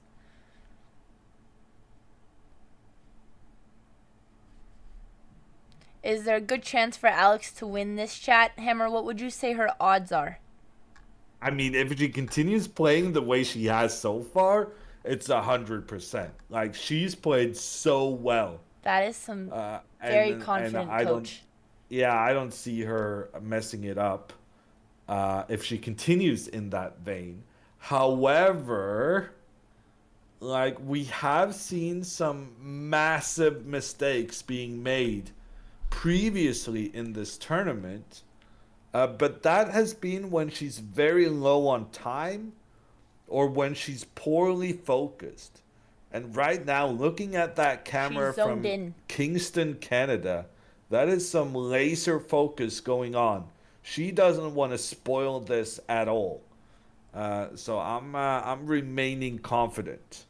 Ooh. And after the bishop captured the pawn, Michelle is trying to get the other rook involved into the game as well. Rook to b1. Interesting move. Interesting attempt at kind of keeping rooks involved in the game. And now she's hoping to have two rooks that can point together in towards the black king. That being said, I mean, capturing a free pawn, I don't think you're going to convince me not to do that. So I guess capturing this pawn feels right. And then we defended with the bishop? Or how do we defend this? Yeah, I'm not sure. I mean, my preference would probably be bishop a4. Wait, we don't need to defend. We'd leave the bishop here. Because they can't take. Because we pin them. That's clever. Hammer, you haven't been doing your puzzles. Well, I mean, I was going to suggest this. So I wouldn't say I hadn't seen the idea. But the execution you had when you looked at the computer was more precise. So that's actually okay. Still annoying though that the rooks are gonna. Don't think I don't know what's going on, Andrea. What did you say? What did you say? Well, I said that. Oh, when I looked at the computer. When looking at the computer was a bit more accurate. That's fair. That's fair. But I did see this on my own without the computer. I don't think you did. I did. I don't like that you don't believe in my potential to see puzzles. Why would you go king h6? I was wasting a move. So I could show you my tactic. I played a random. Is this the best move? Oh, well, I don't know. I thought it was so random. I assumed it was some kind of this isn't a good move. I was just making a waste move to show you my puzzle. Okay, sorry. I'm a non-believer. I've been revealed. I've been chess drama. I revealed my non-believers. Okay. Well, a6 is what I wanted to say. I think now that I've understood that the pawn cannot be captured, maybe a6. But then rook a5, and this rook is. Chess is difficult. Yeah, I don't like the look of this. I'm not gonna lie. Like, I think it was really, really good play by Michelle to go rook b1 here. Oh, it's very tricky. Like, yeah, trying to get that rook into the attack, that was a very smart way of trying to stay alive. Did she take? She took the pawn? Yeah, she did. Yeah, no, that is hard. I don't like the look of a6 here. But this is inevitable. I'm not sure what you were trying to say. Inevitable. That's what I meant. So maybe actually not king h6, but maybe my idea was maybe king g8. Actually. Not king g6. No, because I want to go g4. Shut up, chat. Maybe. G4. Oh, you don't want to get checked, but isn't that good to? Oh no, you'll get mated after you move your bishop. So I was thinking king g8, and then if rook takes a7, Bishop f8. Maybe bishop h6. Oh, sneaky. Sneaky one. Bang, bang, but, oh wait. But, I'll do this with a tempo, and if you ever push, I have bishop f4. Yes. Or knight there. But I don't like the knight on e1, so I don't know.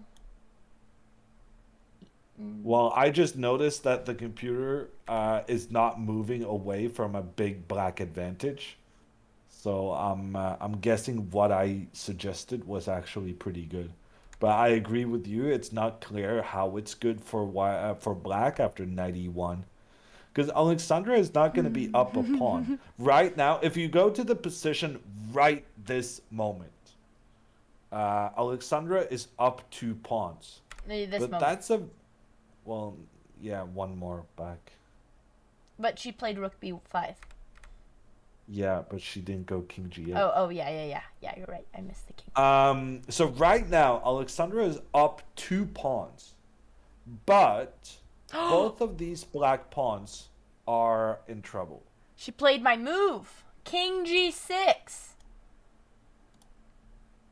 I wonder whose move was better. Is that a good thing? Okay, let's see if Hammer is getting Andrea'd or I'm getting hammered. I'm turning on the eval.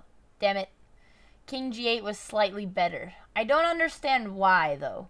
Because king g6 seems more active. We talked about this. I don't think this is the reason why. Maybe it is. Okay, it could be there. I just thought.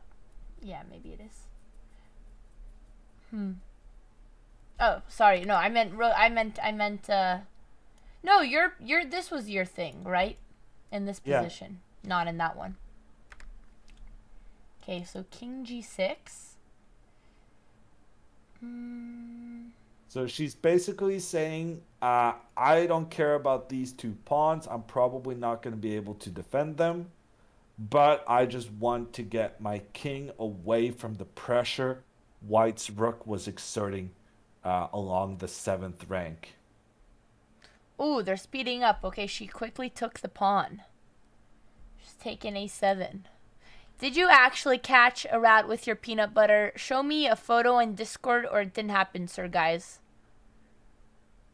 Oh, my engine was wrong. Hee hee. King. Actually, I changed my mind. Rook e6 I want now. So right now, White is attacking 2 pawns at the same time. Normally, you would try to defend at least one of these pawns. But actually, this white king, it could end up in some trouble. And I'm hoping rook e6, and then rook takes pawn. My rooks are working together against the pawn on e3. However, this is very complicated, people. Because if white continues capturing pawns and the rook comes in, then actually knight into the middle gives a check on the king and blocks the protection the rooks were giving to each other. So even though Alexandra here can capture the knight with her pawn, it means that the connection between the rooks were interrupted. And that Alexandra here lost a rook in exchange for a bishop, and it's super unclear. Okay, everyone in chat is saying rook that A8? we need to stick on... Why are they saying way too dank? Rook to a8. Also good move. Actually, excellent move. Wow. Really, really excellent move. Because if white now tries to make the exchange and then capture the pawn in the middle, what happens then, Andrea? Bishop b1? Oh, yeah. Wait, was that what do you mean? Why'd you say it so sadly? Well, I not was it? thinking bishop b3, but I guess bishop b1 You does sounded the so same thing. sad. I couldn't tell if I got the answer right or not. Well, it's cooler going bishop b3 because then you can be captured and get a new queen. Okay. Remember Somehow when I they're both said winning. I thought this pawn could become a new queen? And it did. Well, in this case. It's about to decide the game. This pawn has had quite the journey. It started out on b7. It got stuck on the side of the board very early on. And since then, it's just moving forward. And it might become the hero of the game, becoming a new queen. See, Chad, this is why you should never give up on your dreams. Even if you're a sad doubled pawn on a6, you too could become a queen. Everything's a metaphor. Chess is just a metaphor for life and snakes. Okay, so to avoid this situation, Michelle plays rook a5. So she wants to keep that pressure on the a3 pawn. She realizes that letting this pawn live will have very dire consequences. However, Alexandra has every intention of this pawn becoming a new queen, which is why she now plays bishop f8. And the bishop offers protection for the pawn, and it's game over. Now, well done, Alexandra. Well, let's not get too ahead. I mean, no, it is this crushing. Is game over. Really? Game over. Yes. I mean, I agree with you, but I'm not going to say it's not over till it's over. As we've seen, even when Alex was very lost, she still squeezed the draw. But and then Buddha in the chat, guaranteed W. Give us drama, Hammer. We can't say it's a guaranteed win. We need the drama. I thought you loved the drama. The guaranteed win in itself creates some drama because there's always some sucker who thinks, oh no, you're jinxing it. I just didn't realize that sucker was you. That was the best Hammer line of the day. Okay, she has played knight d2. I was actually going to ask you in this position. Knight d2 prevents the bishop from taking the pawn, so how are you going to win this pawn now? But maybe you rook maneuver. But yes, we'll play here. Rook maneuver. I support. Yes. You kind of moved away from it, but... Yeah, I was just going to make her move really quick. Rook takes... Oh, wait. So she played rook b5. Wait, this did happen in the game. Yeah. Oh, this did happen. I was following the game. Oh, I thought this was an analysis. I got lost. No. Okay, she played knight here. So now rook maneuver like this and get here? No. Yeah. Because what if she plays here? Then we go... I mean, we're up a pawn anyway. So... But this doesn't look like a guaranteed W to me. Of course it does. I don't know. I think You're up a pawn, and you got this guy 2 squares away from becoming a new queen, and you force the white queen into a bad defensive position. I'm not disagreeing that black's position isn't crushing. I'm just saying based on the history of the tournament and games changing very drastically from one person who is up about this much advantage, anything could still happen. No, but like the first 5 games were rough, but we turned a corner. For this 6th game, Alexandra got to rest. She got to have, you know, a free morning to do her stuff. She probably went to the gym. She looked over her lines. And ever since then, she's just been playing perfect chess. There's absolutely no way she's spoiling this. It's been rough in the tournament up to this point. Do you know that she went to the gym, or did you just make that up for story points? I made it up, but I mean, it could have happened. That's what I thought. Seems like you've become the sucker. You're allowed to create some... Well, yeah, you and need to create a storyline. Well, I'm doing the same. I'm creating suspense. Creating suspense on my... All right. Okay. So, Alex has played rook e6, and we're probably going to expect rook b7 to prevent this. This is actually good endgame, middle game practice for me. So, right, it is completely crushing for black. We're up a pawn, we have the bishop pair, we have a more advanced pawn, but now it's not clear that we're winning the other pawn. All of white's pieces are restricted. Oh, she played rook b7. So I'm sure there's a very solid plan. I'm thinking maybe activating the king. We could even start pushing the pawns, maybe. Maybe it's time for h4, g4, threatening this. Yeah. Let me think which one first. Because if we push this first, actually if they push, I push. And we're not worried if they go for this. So h4 first? Is that correct? Yeah, I think so. Because if you go g4 first, you allow bishop f4. And the bishop gets to have a slightly better positioning. So I like h4, just not kind of giving white the information of whether or not you're going to play g4 next. You're probably going to do it, but you're not going to give white this square for the bishop until you kind of decide. Thank you for the prime, Pedro Virtual. Appreciate it. h4, if g3, bishop g... Oops, I missed your move. What about bishop a4? Bishop a4. I'm not sure what the plan would be with bishop a4. Because the bishop is threatening these two squares and keeping the knight here, and it cannot be kicked away because of the strong pawn holding back. So it's actually very happy on this diagonal, restricting this knight. Like a conductor, like a boa conductor. I'm just naming other types of snakes that I know now. This is a snake you know of? Can you say the name again?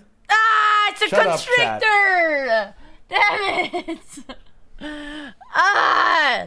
Dude, it's not me. Some people have, like, you know, dyslexia with letters. I have this with words, okay? It's actually just a thing wired in my brain. I work on a train. And months. Alright. Actually, that's not true. Okay. So.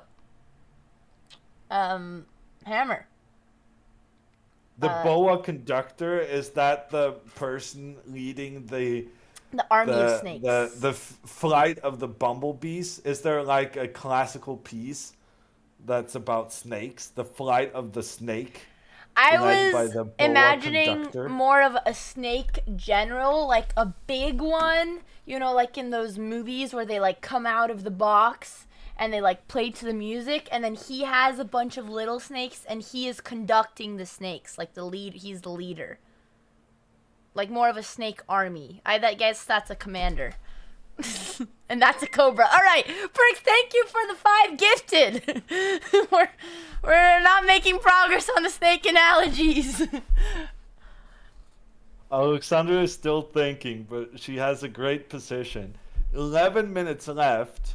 She's trying to find the most accurate way of deciding this, and that was not it. That's an awful move. That's like the worst move you could possibly make. Perhaps you jinxed it, Hammer. She's trading away the bishop pair. How dare she? After such a good game, she trades away the bishops. Like, I was gonna do like a chess.com video on Alexandra Botez discovering the power of the bishop pair, and then she goes and trades it off. Look, Hammer. Unacceptable. I hate to say it, but I was right.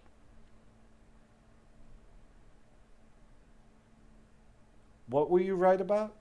You jinxing it. I mean, computer is still saying she's completely winning, though. I know, but you had put so much pressure on perfect play. Yeah. Yeah. Why is she trying? Let's see. I mean, it is a principle when you're up material you should trade. Probably still gonna win. Still has the pawn majority in her Yeah, so someone here in chat is saying simplifying is good. But the thing is, this bishop has been doing absolutely nothing all game.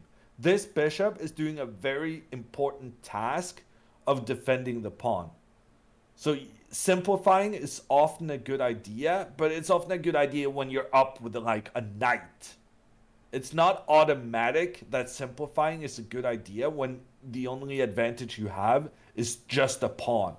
And especially when that simplifying also then means that the opponent now has a chance to capture that pawn you have extra on the side of the board. Rook a7. Okay, Alex played it. I mean, Hammer played it. Well, Michelle played it, and I showcased it. Yes, yes. You played it on our board. Wait. And I mean, honestly, to me, it's not clear how she wins now. Yeah, I this really is stressful. didn't like that bishop exchange. Yeah, that bishop was the only thing defending this pawn. Yeah. Okay, so Alexandra, she has the idea to activate her rook, which is a good move. Yeah, somehow the eval bar is still hugely in black's favor, so clearly that pawn means nothing. So I think what is about to happen is that this white rook is completely out of play. And this black rook is pointing in towards the king and knight. So I think what's about to happen is that the king needs to step back to offer protection to the knight so that the knight is not lost against the black rook. However, when that happens, Alexandra will push her pawns on the opposite flank, and she will use these pawns as a distraction. And the white king cannot both protect the knight and stop the pawn on the side. And it's happening! She played rook b6, rook takes a3, and rook b2. Alex is becoming the snake. She is playing like snake. Thank you, Teshradol, for the prime. She's playing like a fish, I think you mean. What do you mean? Stockfish. Oh, okay. Fish isn't as cool as snake. Like, you think fish and you think just flopping around. Well, as a Norwegian, I feel obliged to mention that fishes can be both dangerous. Thank you, Givar, for the prime. And nutritionist. Please, everyone, buy Norwegian salmon. I don't think that's sad. We went to Norway and I didn't have a single fish to eat. Was that a deliberate choice? It sounds like a failure on your part, because you were our Norway tour guide. Yeah, it is true. Every time we went to a restaurant, we went to an Asian place. That's true. Well, Alex and I really love Asian food. That's just because Asian food is superior. That's true. Dad said he's buying Norwegian salmon. What makes the Norwegian salmon so good? It's not really. It's why we don't eat it. Norwegians mostly sell fish. We don't eat it necessarily. I like the Norwegian cod, but the Norwegian salmon is not. So it's not even nutritionist, like you said before? Well, of course it is. But the thing is, the salmon is fish farms, as someone in chat is saying. So the salmon is just being farmed to eat, like farm animals. Whereas the cod, the white fish, that's wild fish from the Norwegian Sea. So that's kind of better in some way. He's just marketing to us Americans. He's hiding the real secrets about what you do with your fish so that we keep buying your Norwegian fish.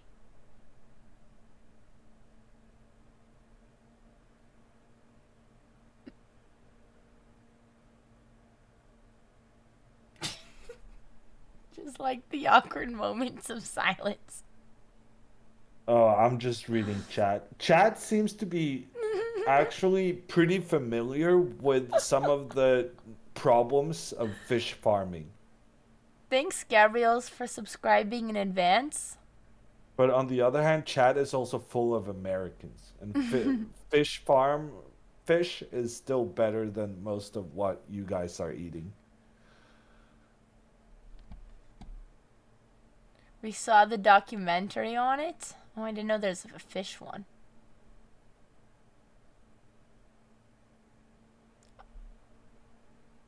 Provoking chat is very fun, especially when you have 10K viewers. Welcome to what I do for a living. Thank you for the prime, Sneaky Goat. I kind of enjoy it. Since I started streaming, I've become drastically better at roasting people, which is also just in chess in general, but also just like coming up with things on the spot. And I don't think this is necessarily for the better, but it's just my observation.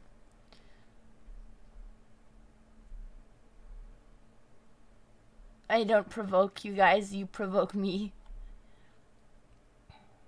So Alexandra is no longer up a pawn. And she no longer has the bishop pair. And somehow the computer is even more optimistic about her position than earlier. Thank you, fish cake. Incredible play from Alexandra. So just to go over the winning plan, because I'm not going to lie, I may have been, never mind. So Hammer was talking a little bit about progressing the pawns, but I'm going to try to think myself how I would do it and give it to me like it was a puzzle. So right now we have a lot of threats, like to win this pawn. So I'm assuming that white has to get out of the pin. So let's make a king move like this. And so now, is it all black has to do? We just have to advance our king to win? Is that right? Yeah, actually, I think that might be even better than my plan. I was saying just move the pawns forward. But getting the king up is probably even better. She played king g3, which could be to restrict this king plan. Wow, and the eval bar shoots up to 8 in a completely winning position. There's something here. Wait, I think it's bishop. Wait, no, he takes. H4 I would start with. And then if king h2, you go bishop d3. No, wait, maybe you go g4. Yeah, that's what I was thinking. Yeah, g4 is better. Boa constricting the king. Yeah, because the point of... No, I'm not actually restricting the king. I'm going after the knight. Boa constricting the knight. The knight is just running out of places to go. The only place the knight can go now is f1, but if you do that, then it's still getting trapped. And she played h4. King ran to h2. Yeah, and now the knight is trapped. Oh my goodness, this is beautiful. She needs to play g4 here. Well, no, she doesn't even need to do that. I mean, she can even move the bishop. But g4 feels like the most accurate thing because you're preventing the knight from moving forward. Hang on. Oh, actually, never mind. No. Here, if you play this now, and now are you going g4, bishop e4? I'm assuming because he has... Actually, this is working. G4 blunders the pawn, so... Yeah, no, bishop here is winning, because attacking... no, he could move... Never mind, he could move the king here, but I was going to say if he plays here, we have this. But what if he plays the king? It's still a she, but... Sorry, she. Sure. Sorry, I'm playing against the bots in my head. And they're the bots are male? In my head, yes. All the enemies are always male. Why is that? It's just how my imagination works. And now maybe h3? Yeah, h3 is good here. Okay, let's look at the position as it is on the board. So I guess both win. Yeah, she did play bishop d3, which opens up an attack on the knight. The knight moves. And now I guess bishop f1. Sorry, I didn't mean to flip anyone off. There was like a fly and then I was playing with my fingers. I think bishop f1, simply. Going after this pawn. And the only way to defend the pawn is to move the knight back. Rook. Yeah. Rook attacks. Both work. Game over. This is literally GG. This is such a clean sweep. Yeah, it's been an incredibly good game. Like, seriously, this has got to be one of the best games Alexandra has ever played. I'm really glad that she stayed in the tournament. 92% I wonder if she accuracy. understands herself how good this was. Are you going to tell her, Hammer? Or maybe we should keep her humble. Are you going to hold back the praise? No. I think we need to be very strategic about it.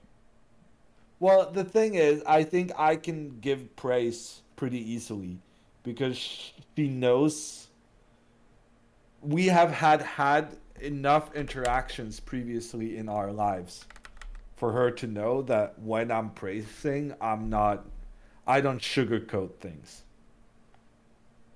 So when I praise, I am genuine. So I think That's she fair. will Yeah, honestly, I she think will be it'll happy help to her get some more of the than praise. damage. Here, okay, yeah, bishop f1. What a move. I'm so tempted by this g4 and trying to trap the knight, but yeah, she's just taking her time here. I'm glad too Yeah, she kept they going. I take full yeah, they Hmm? made it to move 40, Andrea. Oh, okay. All right. So she actually has an extra 30 Which, minutes. you know what? I made plans tonight at an earlier time with full confidence that she's going to squeeze this win in a timeable manner. Is that the Timely fashion. timely manner?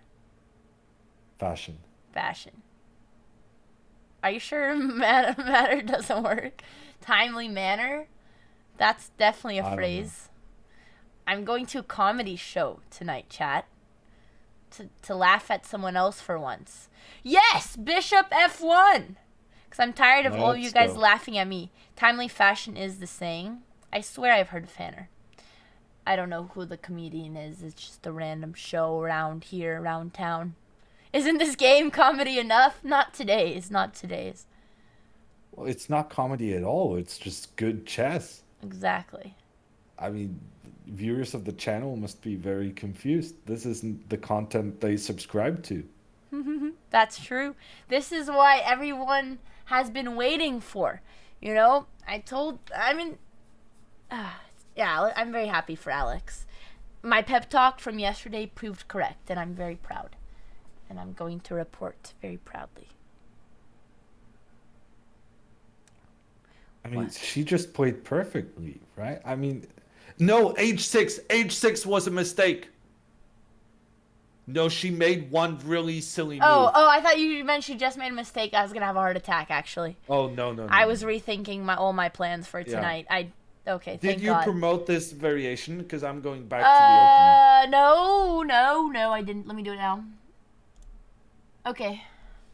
She made one bad move. He scared all of us. I was like, h6 is impossible. Like, why would she play king h6? So confused. Okay, I'm going back. You gave all of chat a heart attack. Yeah, that was literally the only mistake. So here. And c4 was back. dubious. We're going back. Well, c4 kind of turned out to be pretty clever, no? I mean, the computer didn't like it, but I don't really have any complaints. I just But really yeah, like this move, h6, no point whatsoever to this move. Yeah. She should have just moved the queen out. Just put pressure on these white pawns. h6 she played, it had no point. And after that, she just played perfectly. Restricted how white could kind of use these squares along the b file. Forced the white queen back.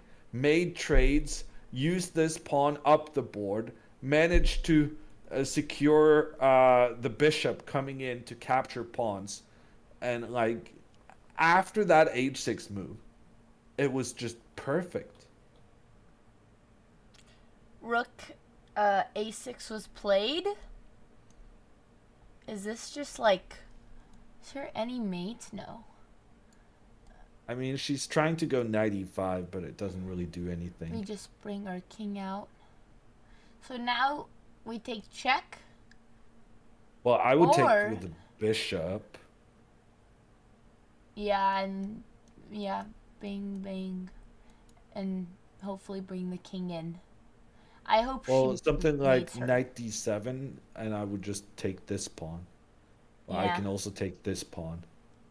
I'll take everything in due time.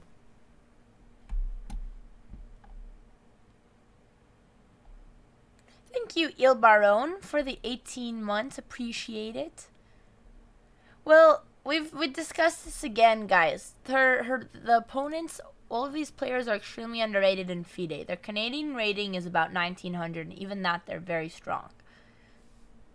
Yeah, and especially Michelle Hua here playing with the black pieces, I think is from all the games I've reviewed for Alexandra's opponent, she feels to me like the strongest. Yep. Of her opening, but Alex did have Michelle walk into her prep. Alex just pushed h3 here, which I had considered and dismissed, but I actually really like, because I think if the king takes, we take with a rook. Because now the king has nowhere to go, and we have a discovery attack, and we're bound to win a piece. Okay, that's very advanced. Alexandra played bishop takes g2 instead. Oh, why did I think she pushed h3? Chat was saying h3 to me. I read, Champ! Thank you for the 20 gifted! Thank you so much! Appreciate it. Sorry, chat was all spamming h3, so I thought she played it. Okay, so bishop takes instead. That's a good move. The knight comes up to give a check on the black king. The knight cannot be captured because then you would open up a threat from the rook on the king. The king moves up the board. Michelle now will be attacking this pawn on f6. And in response to that, Alexandra should just continue up with her king to win the game.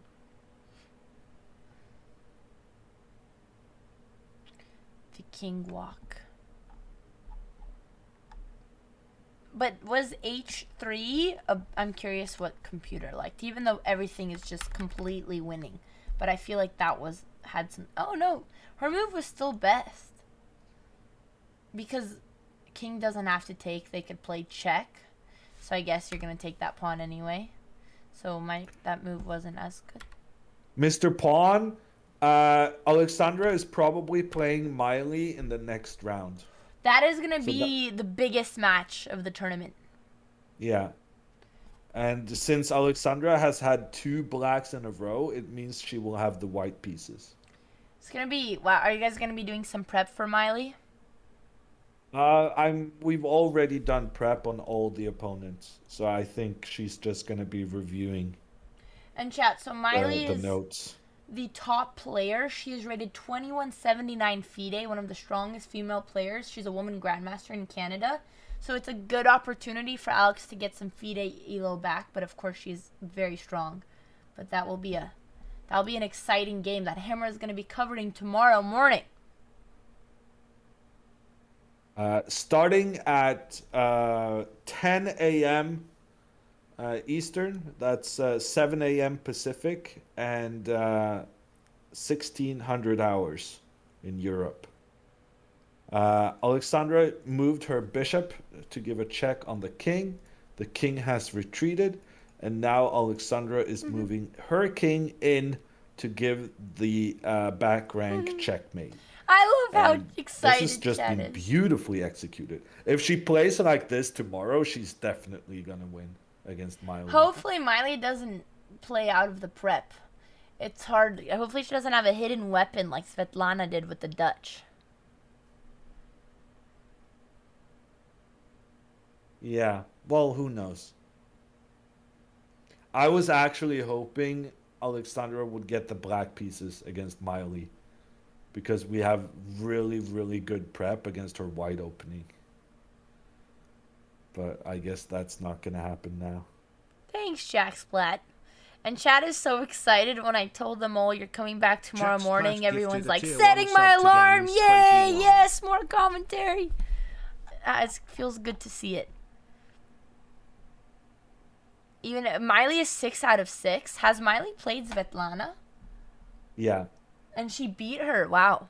Thank you, Oreo McFlurry, for the Twitch Prime. I think actually Alexandra's opponent here, Michelle, is the one who had one of the better positions against Miley. That's true. Well, actually, that's not true. Miley managed to win despite losing her queen in the opening against Glenda Glendon. I don't remember her name. But yeah, Miley has been in trouble. Like it's not like she's been playing perfectly. She's definitely beatable, especially if Alexandra plays as See, well as she Alex did today. is shaking off the rust, shedding the old snake skin, becoming new snake, and Miley has been getting worn down by the smaller prey. So that when Alex goes in tomorrow, she is ripe. I don't think that was the right wording. Thank you, Hollywood, for the Twitch Prime. Appreciate it. Yeah, this game is just over. Can White even do anything to prevent this? Any checks to give? No.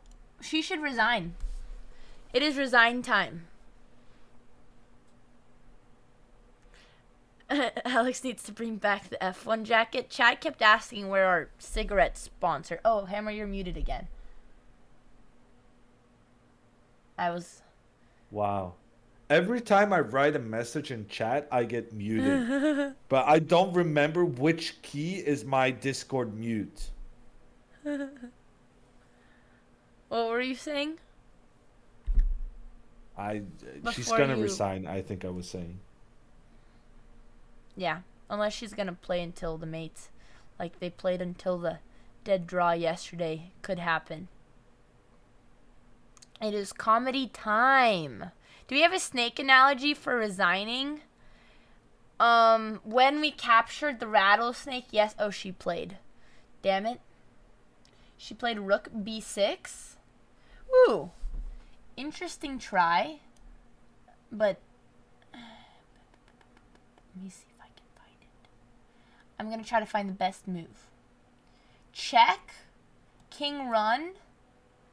King. Oh, and then we either push the pawn and mate her. Is it rook g2? Is this what you would play, Hammer? I found my mute button. It's 6. I asked you a question.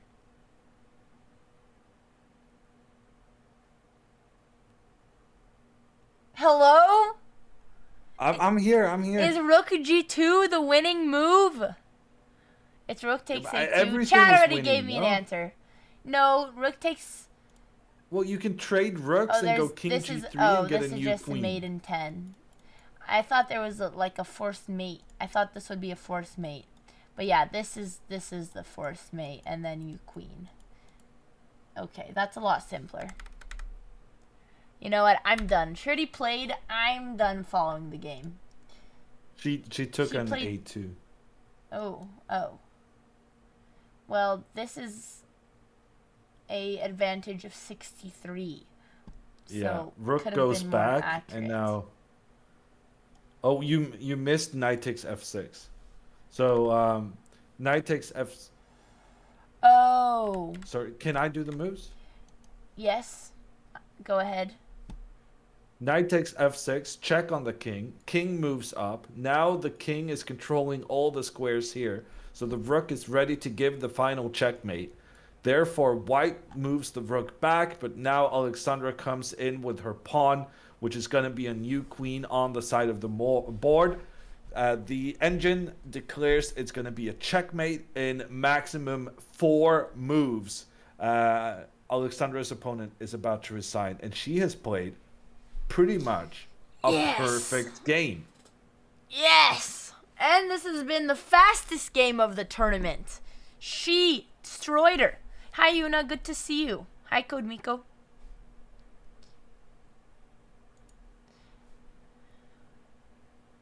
Yeah, I'm amazed. She's played it so well. Incredible game. Like, this is... It's a nice comeback. I don't know. It's like definitely 2300 play from Alexandra. Really, including the h6? I would say the h6. Yeah, including the h6, probably 2300. Excluding h6, much more, like 2450.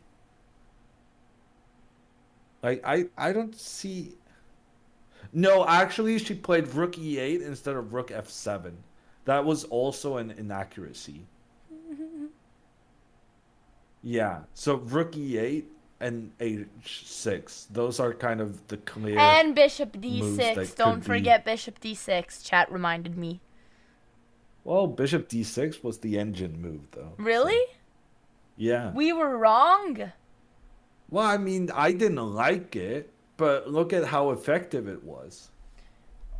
I'd go back, but... oh. She's thinking. She's still thinking. Yeah, the only way to delay the mate is sack this. And then rook f1, and then there's mate. Wow. She should resign. So how is this a mate in 4 if white goes knight h5, bishop takes, rook f1? How is this a mate in 4? In 3, well, you mean? Now it's mate in 3 because check. Black already made a move. Bang. Bishop here, and then you have to sack. Yep, and then you have to sack. And then I bring my king down. No, that's wrong. Cutie! Thank you for the 50 gifted! Oh, I found it. It's pawn push. It's pawn push. Thank you so much. Okay. Thank you so much, Cutie. That's huge. Appreciate it. Thank you for the 50 gifted. Bang, bang, bang, bang, bang, bang, bang. Was that, how many moves was that? Was more moves than what you were supposed to do. Damn it. Well, I'm doing my puzzles now. So it was my first idea. No. It's bang. This is it. Is this it? Because they have to sack because we're threatening h2. And the king is once again boa constricted. And they must give the rook. The king has nowhere to run except here and here. The little mousey is once again trapped. If he walks here, he walks into my trap. Take off the clocks, Andrea. Oh. Well, I had something going here, Hammer. Sure. This is also not made in 3. Completely wrong. Yeah, but... Where is it? To avoid confusion, just hit the little eye icon on yours. OBS to remove the clocks because everyone is saying Michelle is lost on time. I still want to find the mate. Bang. Bang. Bang. It's pawn push. Okay. 1 move. 2 moves. She resigned. Alexandra winning what I'm assuming is the best game she has ever played. This was fantastic. Can you please show me the mate in 3? Jack. Rook A1.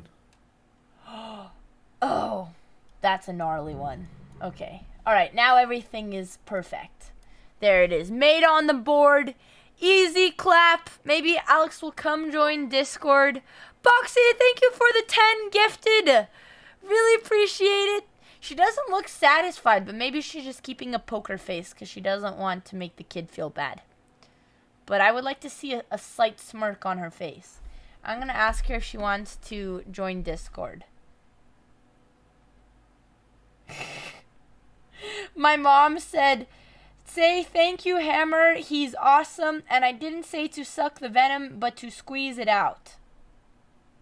Yeah, no, that's what Andrea said. I was the one suggesting unorthodox methods. Andrea was accurately conveying your recommendations, Mama Botez. And Mom, I was going to thank Hammer without you reminding me. I'll wait and see until Alex joins on Discord, whether we're wrapping up, but we will say our goodbyes and update chat on the schedule. Thank you. Kid is crying. Is she actually crying? Aww. I mean, to be fair, I also cried each game like this that I was playing, and she's coming from a place where she's lost the last 2 games, and it's very competitive. But this girl has so much potential. Dad said she's one of the rising stars. And chat, I know it sucks, but it is common to cry after you lose a chess game. That was pretty much every tournament I played. I usually hit stuff. You hit stuff. I would always cry when I'd lose in these tournaments. But it was, yeah. As an adult, I've for started either crying side. a little bit, but as a kid, I was just angry and hitting and screaming and whatnot. Yeah, that's chess. I mean, you fight for so long, and I mean, yeah, whether Alex lost or she lost, someone was gonna be very unhappy. But you live and you learn. That sounds like Hammer.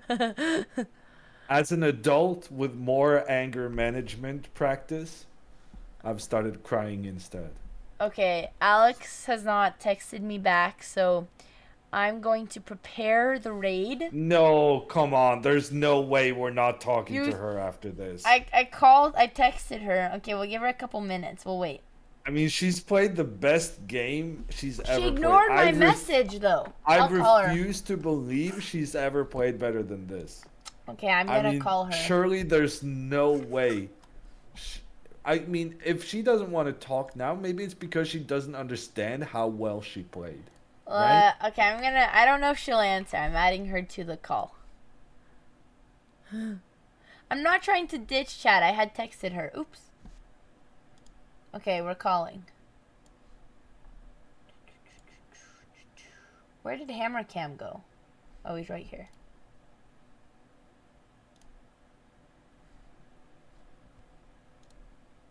We're calling.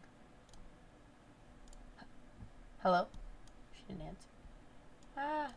If she's not answering. I'm a bit surprised about that because I thought this was a fantastic game. It was like positional masterpiece. Yeah, I don't think she's ignoring us. Maybe she felt guilty that the kid was crying. But I told you, I messaged her. Well, she's probably hugging. Give her 2 minutes. Okay, we'll wait. Pop. Oh, she's talking to the arbiter. Check your Reddit. Okay, we haven't checked. No, do puzzles. Damn it. This is why when you finally do start playing over the board tournaments, okay, you're gonna be crying just like the little kid. Okay. Because you're not practicing. Okay, and alright. when you don't practice, it means you're gonna lose. You're right, Hammer. You're right. And you're gonna experience once again the memories of your youth. Okay, alright. I'm going in. I'll let you commentate. I can't hear you, okay? Okay. 3 minutes. Alright, I'm doing my daily puzzles so my coach won't be disappointed in me. I need you to share screen if I'm doing commentary. Too late, Hammer. Do you want me? Hang on. Do you want me to share my screen? I guess we're doing delayed commentary here. Okay, let me share my screen. We're not doing delayed commentary. Here it is. Instead, Andrea ruining her average score in Puzzle Rush. No! By giving up on puzzle number 1. Despite me saying that average score is what the most important thing is. Well, I care about the coach experience and the stream experience more. Okay. Okay, well, there's free channel points. Oh. I'm gonna take that. Oh, Alex is gonna join. No! You betted against me? What do you mean? It's free channel points. I cannot not do that. Wow. That feels really bad. Hi, Alex. You want to know one? Like, it's nice to get a win, but I could tell that my opponent was sad, and it broke my heart, dude. We've all been there. It's just part of the cycle. I know. You have to lose sometimes in life. I know. I was so sad the other days, and I was like, oh no, what if she's gonna feel like that now? She probably does. You should go take her to a lunch. Take her to sushi. I don't think you should hang out with her. Talk to her in the elevator and cheer her up, but I told her that my coach said she was playing around 1900 to 2000 level, which Hammer did say. But man, like, these events are so intense and everyone's trying so hard and everyone feels so bad when they lose. Remember when we used to cry when we'd lose when we were little That's kids? why I'm just like, yeah, it sucks, but at the same time, like, we've all, like, you have to go through it. I cried so all these tournaments. I think 90% of my nights I was just calling mom, telling her how sad I was crying in my hotel room. I mean, that's just the cycle of life, and you were the snake. And sometimes you have to take the bait, and the little mousey has to cry. What are you talking, Andre, okay. Every time I It's want life. Kat to know that Andrea's car foot spasm caused a hole in the garage, which led to not only a mouse infestation but also a snake problem now because we have so many mice. Yeah, the mice that have been entering through my hole attracted to snakes so close to our house that I nearly died. But in the end, I had a lot of fantastic analogies about how you were the snake today. And, you know, your little mousy, you are slowly taking the space, boa constricting her from good moves until finally you just engulfed her. Oh, well, I don't even feel good about it. That's why I don't like playing kids, because if they beat me, I feel dumb. If I beat them, I feel terrible. Well, I'm proud of you. I feel proud, and so does Hammer. Hammer said this was your best game ever and that you played 2300 strength. Wait, why is Hammer not saying that? Is it because he has a hard time with compliments? We need to let him say it, Andrea. I'm just malfunctioning right now because I cannot compute not being happy after you crushed the opponent. So all this talk about not feeling good because the opponent was sad, I just kind of malfunctioned. It's not very alpha of you, Alex. Can't when they're cute kids. You can't feel good, dude. You can't. Wait, you think the mousey wasn't cute that the snake ate? The mousies are very cute. No, I think the mice are adorable. That's why I was trying to catch it with coconut so that I could set it free after. Can't have mercy, Alex. What is going on at your house? No, I was... Oh, we didn't tell you. Oh my god, wait, let me show chat the coconut.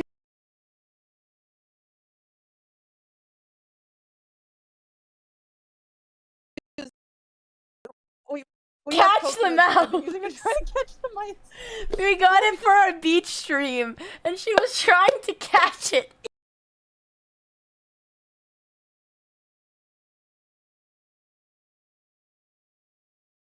Room. It's obviously distracting. I at least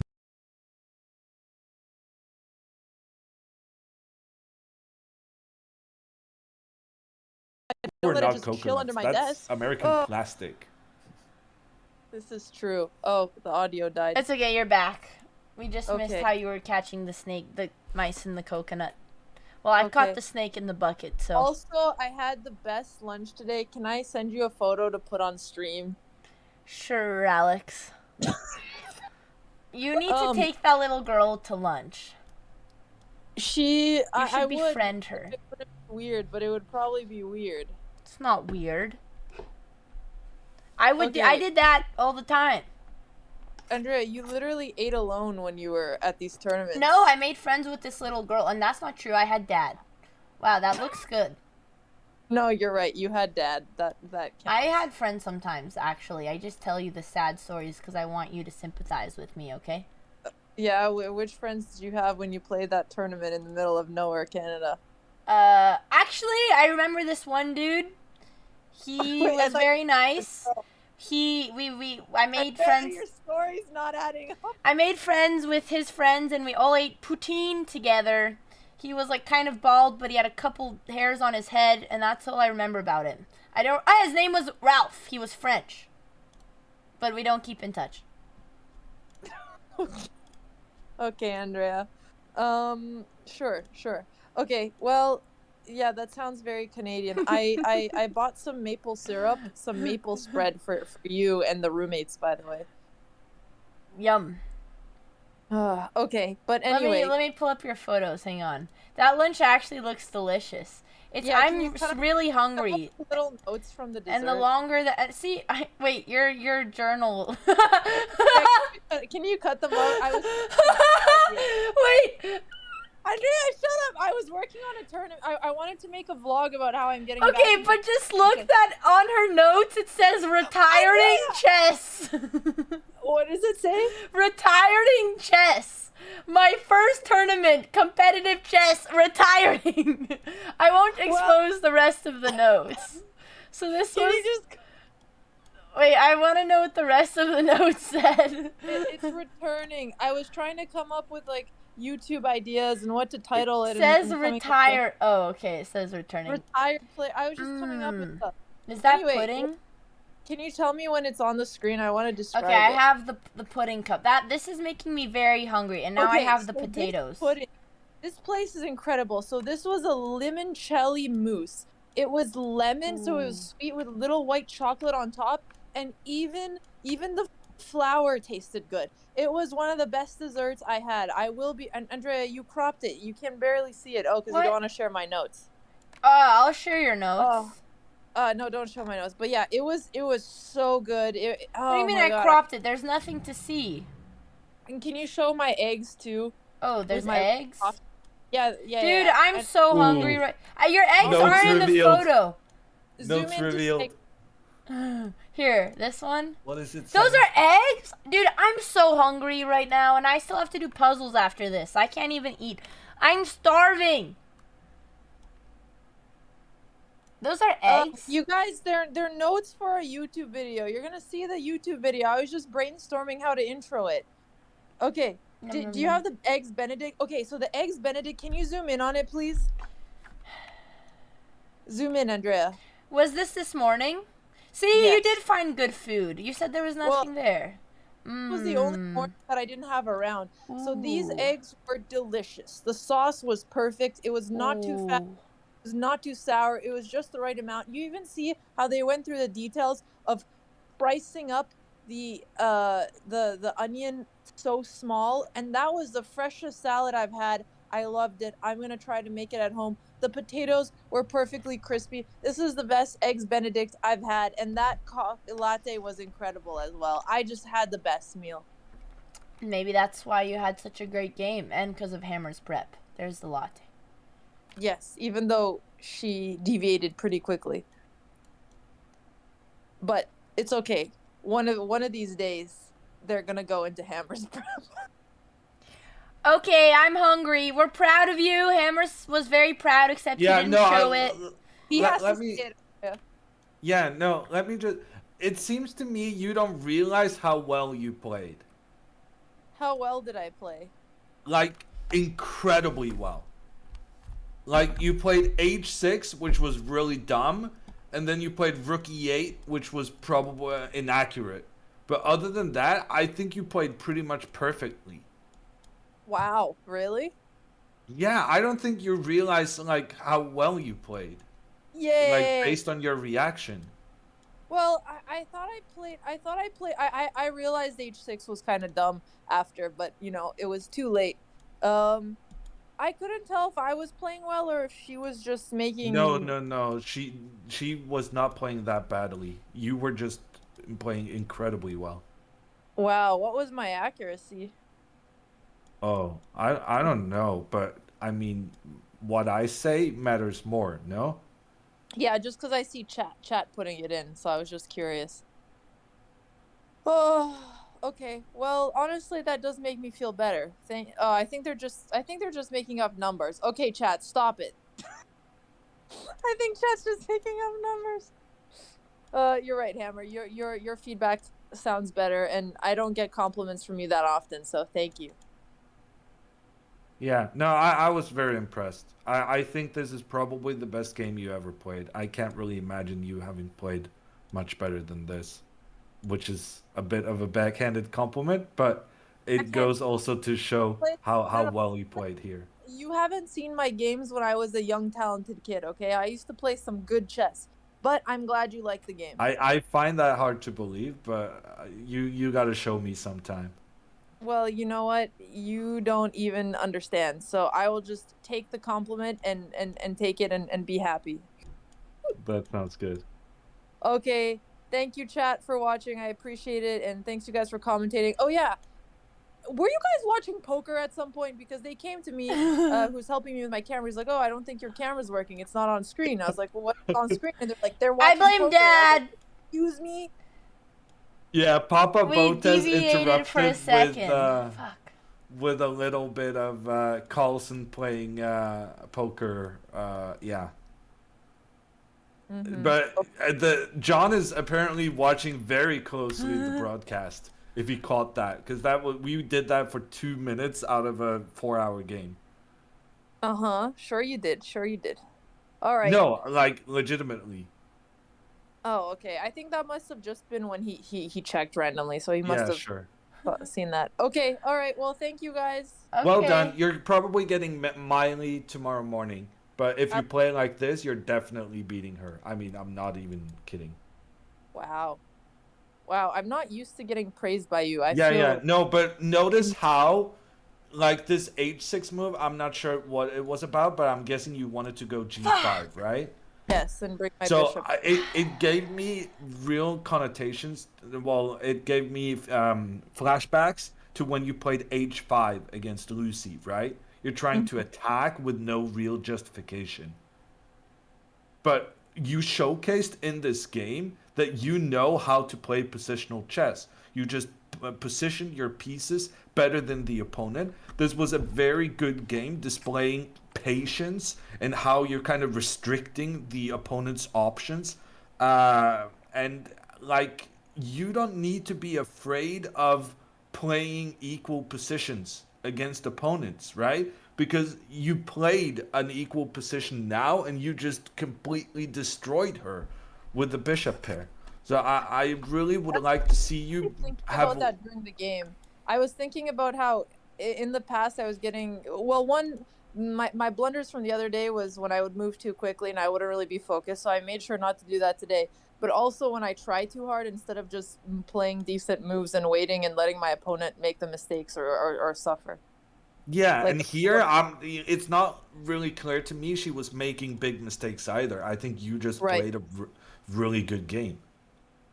Yay. You got to be trusting your abilities a bit more. Because those rash attacks, though, it's just not good chess. And here you showcase that you do know how to play like strong, patient, improving the pieces chess. Well, I appreciate it. Also, have you guys been looking at the Reddit? No. No, she was considering doing it now, and then I told her to do puzzles instead. Do you want to look at it? Yeah, I could maybe watch from Discord, because people said they've been putting tournament memes. It could be funny. Okay. Give me 1 minute and 50 seconds. Okay. Wait, you've been doing puzzles this entire time, and I just need to make sure I do my homework, Alex. I don't want to end up like you. Wow. Just trolling. I'm glad this has been motivational for everyone. I'm almost done. It really has. It really has. I'm very motivated. Wow.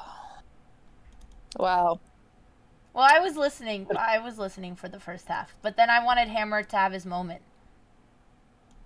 Yeah, no, I had a lot on my mind. Yeah, Hammer needed his moment. I felt like I talked enough today, you know? Well, also, Hammer, I thought you were only going to stay for the start. It's late for you.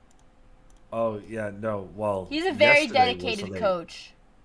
You are a dedicated coach. We appreciate it. Even yesterday... Yesterday was late.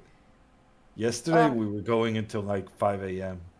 Oh, my God. Poor Hammer, you guys. And he kept saying, like...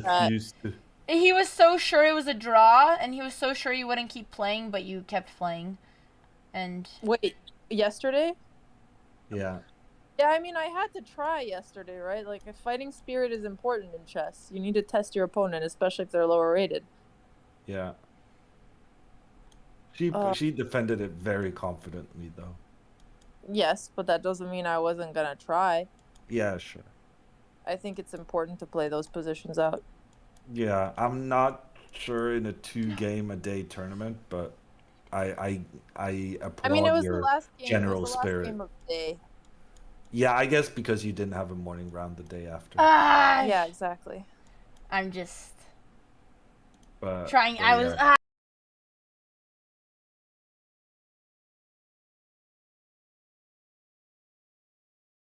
Okay, well, Hammer, do you want to stay for Reddit, or is I'm it gonna good say night for you? good night, but you guys Okay. do Reddit. Good night, Hammer. Okay, Thank good you night, so Hammer. much. Good Oh, night, what everyone. happened? I slapped the Bye. audio. Wait. Before Hammer goes, if you guys like Hammer, actually, Hammer, I can do that. But Hammer, you're gonna be back here at 7 a.m. PT tomorrow. Commentating Alex's next game. Shout out to Hammer. He's been an awesome coach and commentator. Thank you for carrying the streams. Okay, we appreciate you. Thank you, Hammer. Get some rest. Here is his channel. Do you want to take down my picture before? Oh, yeah. To avoid leaks. Yeah. So, catching even the leaks. Yeah, no, but I had this thing when I was doing the lessons with Benji. Like when he disconnected from the call, then the Discord would change and it would sometimes showcase DMs. But got it. Hammer, best Botez sister. He really is. See you around, everyone. Bye. Bye, Hammer. Okay, Alex, we'll quickly look at the Reddit. Because you made me very hungry. Can you see my screen? Yes. All right. Okay. Bye, Hammer. Thank you for being great as always. Oh my god. That's pretty funny. Zonal's day 3. Andrea Botez. Hammer. That's accurate. Yeah, yesterday was a very chaotic day. Yeah, dude. Yeah, I can't believe you almost got bit by a rattlesnake. I know, imagine you came home and I was in the ER from a snake. Coach Hammer makes a big oopsie. Oh, I can't hear it. What? Okay, wait. We don't have that much in Reddit. It's actually. I can't hear it. Let me look at this week. No, what I'm saying is there's barely anything in the Reddit. Why does my phone keep freezing? This one's not about the tournament, but that one's funny. Okay, these are good, but they're not about your tournament. I'll skip them if they're not about your tournament. 4 hours in commentating chess. The only thing is I can't hear it. For some reason. Back. Chat, can you guys hear it? I can't hear it. Andrea, I don't think it has audio. I think it's just making fun. Oh. Okay, my Discord keeps freezing. Oh, I think the joke is that I wouldn't stop talking and Eric was listening. Yes, exactly. I want to watch... Alex, do you have anything to say for yourself? I can't. My Discord, it keeps shutting it off. Okay, what well, is it? Nothing. We'll let you go. What was it? Okay, what was it? This one. Oh, it's just an old Ferrari jacket. I'm not, not everything is sponsored. Okay. It's just a cool vintage jacket. Okay, I'll check these when my audio is working. Oh, it's my friend's lucky jacket, so I tried wearing it to see if it was lucky for me too, but it was not lucky. And I drew both of my games, so I'm giving the jacket back. Oh, look. Levy is also playing a tournament. Alright, let's raid Levy. I see Lucy has taken over the stream for a little bit. Okay, sounds good. Okay, Alex, we'll see you bright early tomorrow morning. Okay, love you. Thank you. Bye, love you. We're very proud of you. Great game today. We'll be cheering you, and chat was cheering you on just as much. I appreciate you guys. They've been really nice and supportive. They've been good Pepes while you've been gone. Oh, me. Yay! Thank you, chat. Appreciate you guys. Okay, congrats, Alex. Get some rest. Bye. All right, I will. Thanks. Oops, I actually hung up on her. Oops. We're gonna raid Gotham. I would raid Minx, but it's too late. Gotham is also playing a tournament, and yesterday he tweeted something about how classical chess is so stupid that in the time he plays a game, he could book a flight from LA to New York. So I have a feeling that his tournament hasn't been going that well. So let's show him some support. He's been doing these streams every day, where his girlfriend, actually never mind, his wife, this is his wife, has been manning the stream and letting chat watch. Of course, they don't have an epic setup as us with the live cam, but you know, it's really hard. We set the bar high, but let's give Mr. Gotham and Mrs. Gotham some support, and the chess is going to continue for today. Thank you guys for being such great supportive chatters, and we're gonna be back with 2 games tomorrow, back with more Hammer. Thank you guys. I'm commentating after.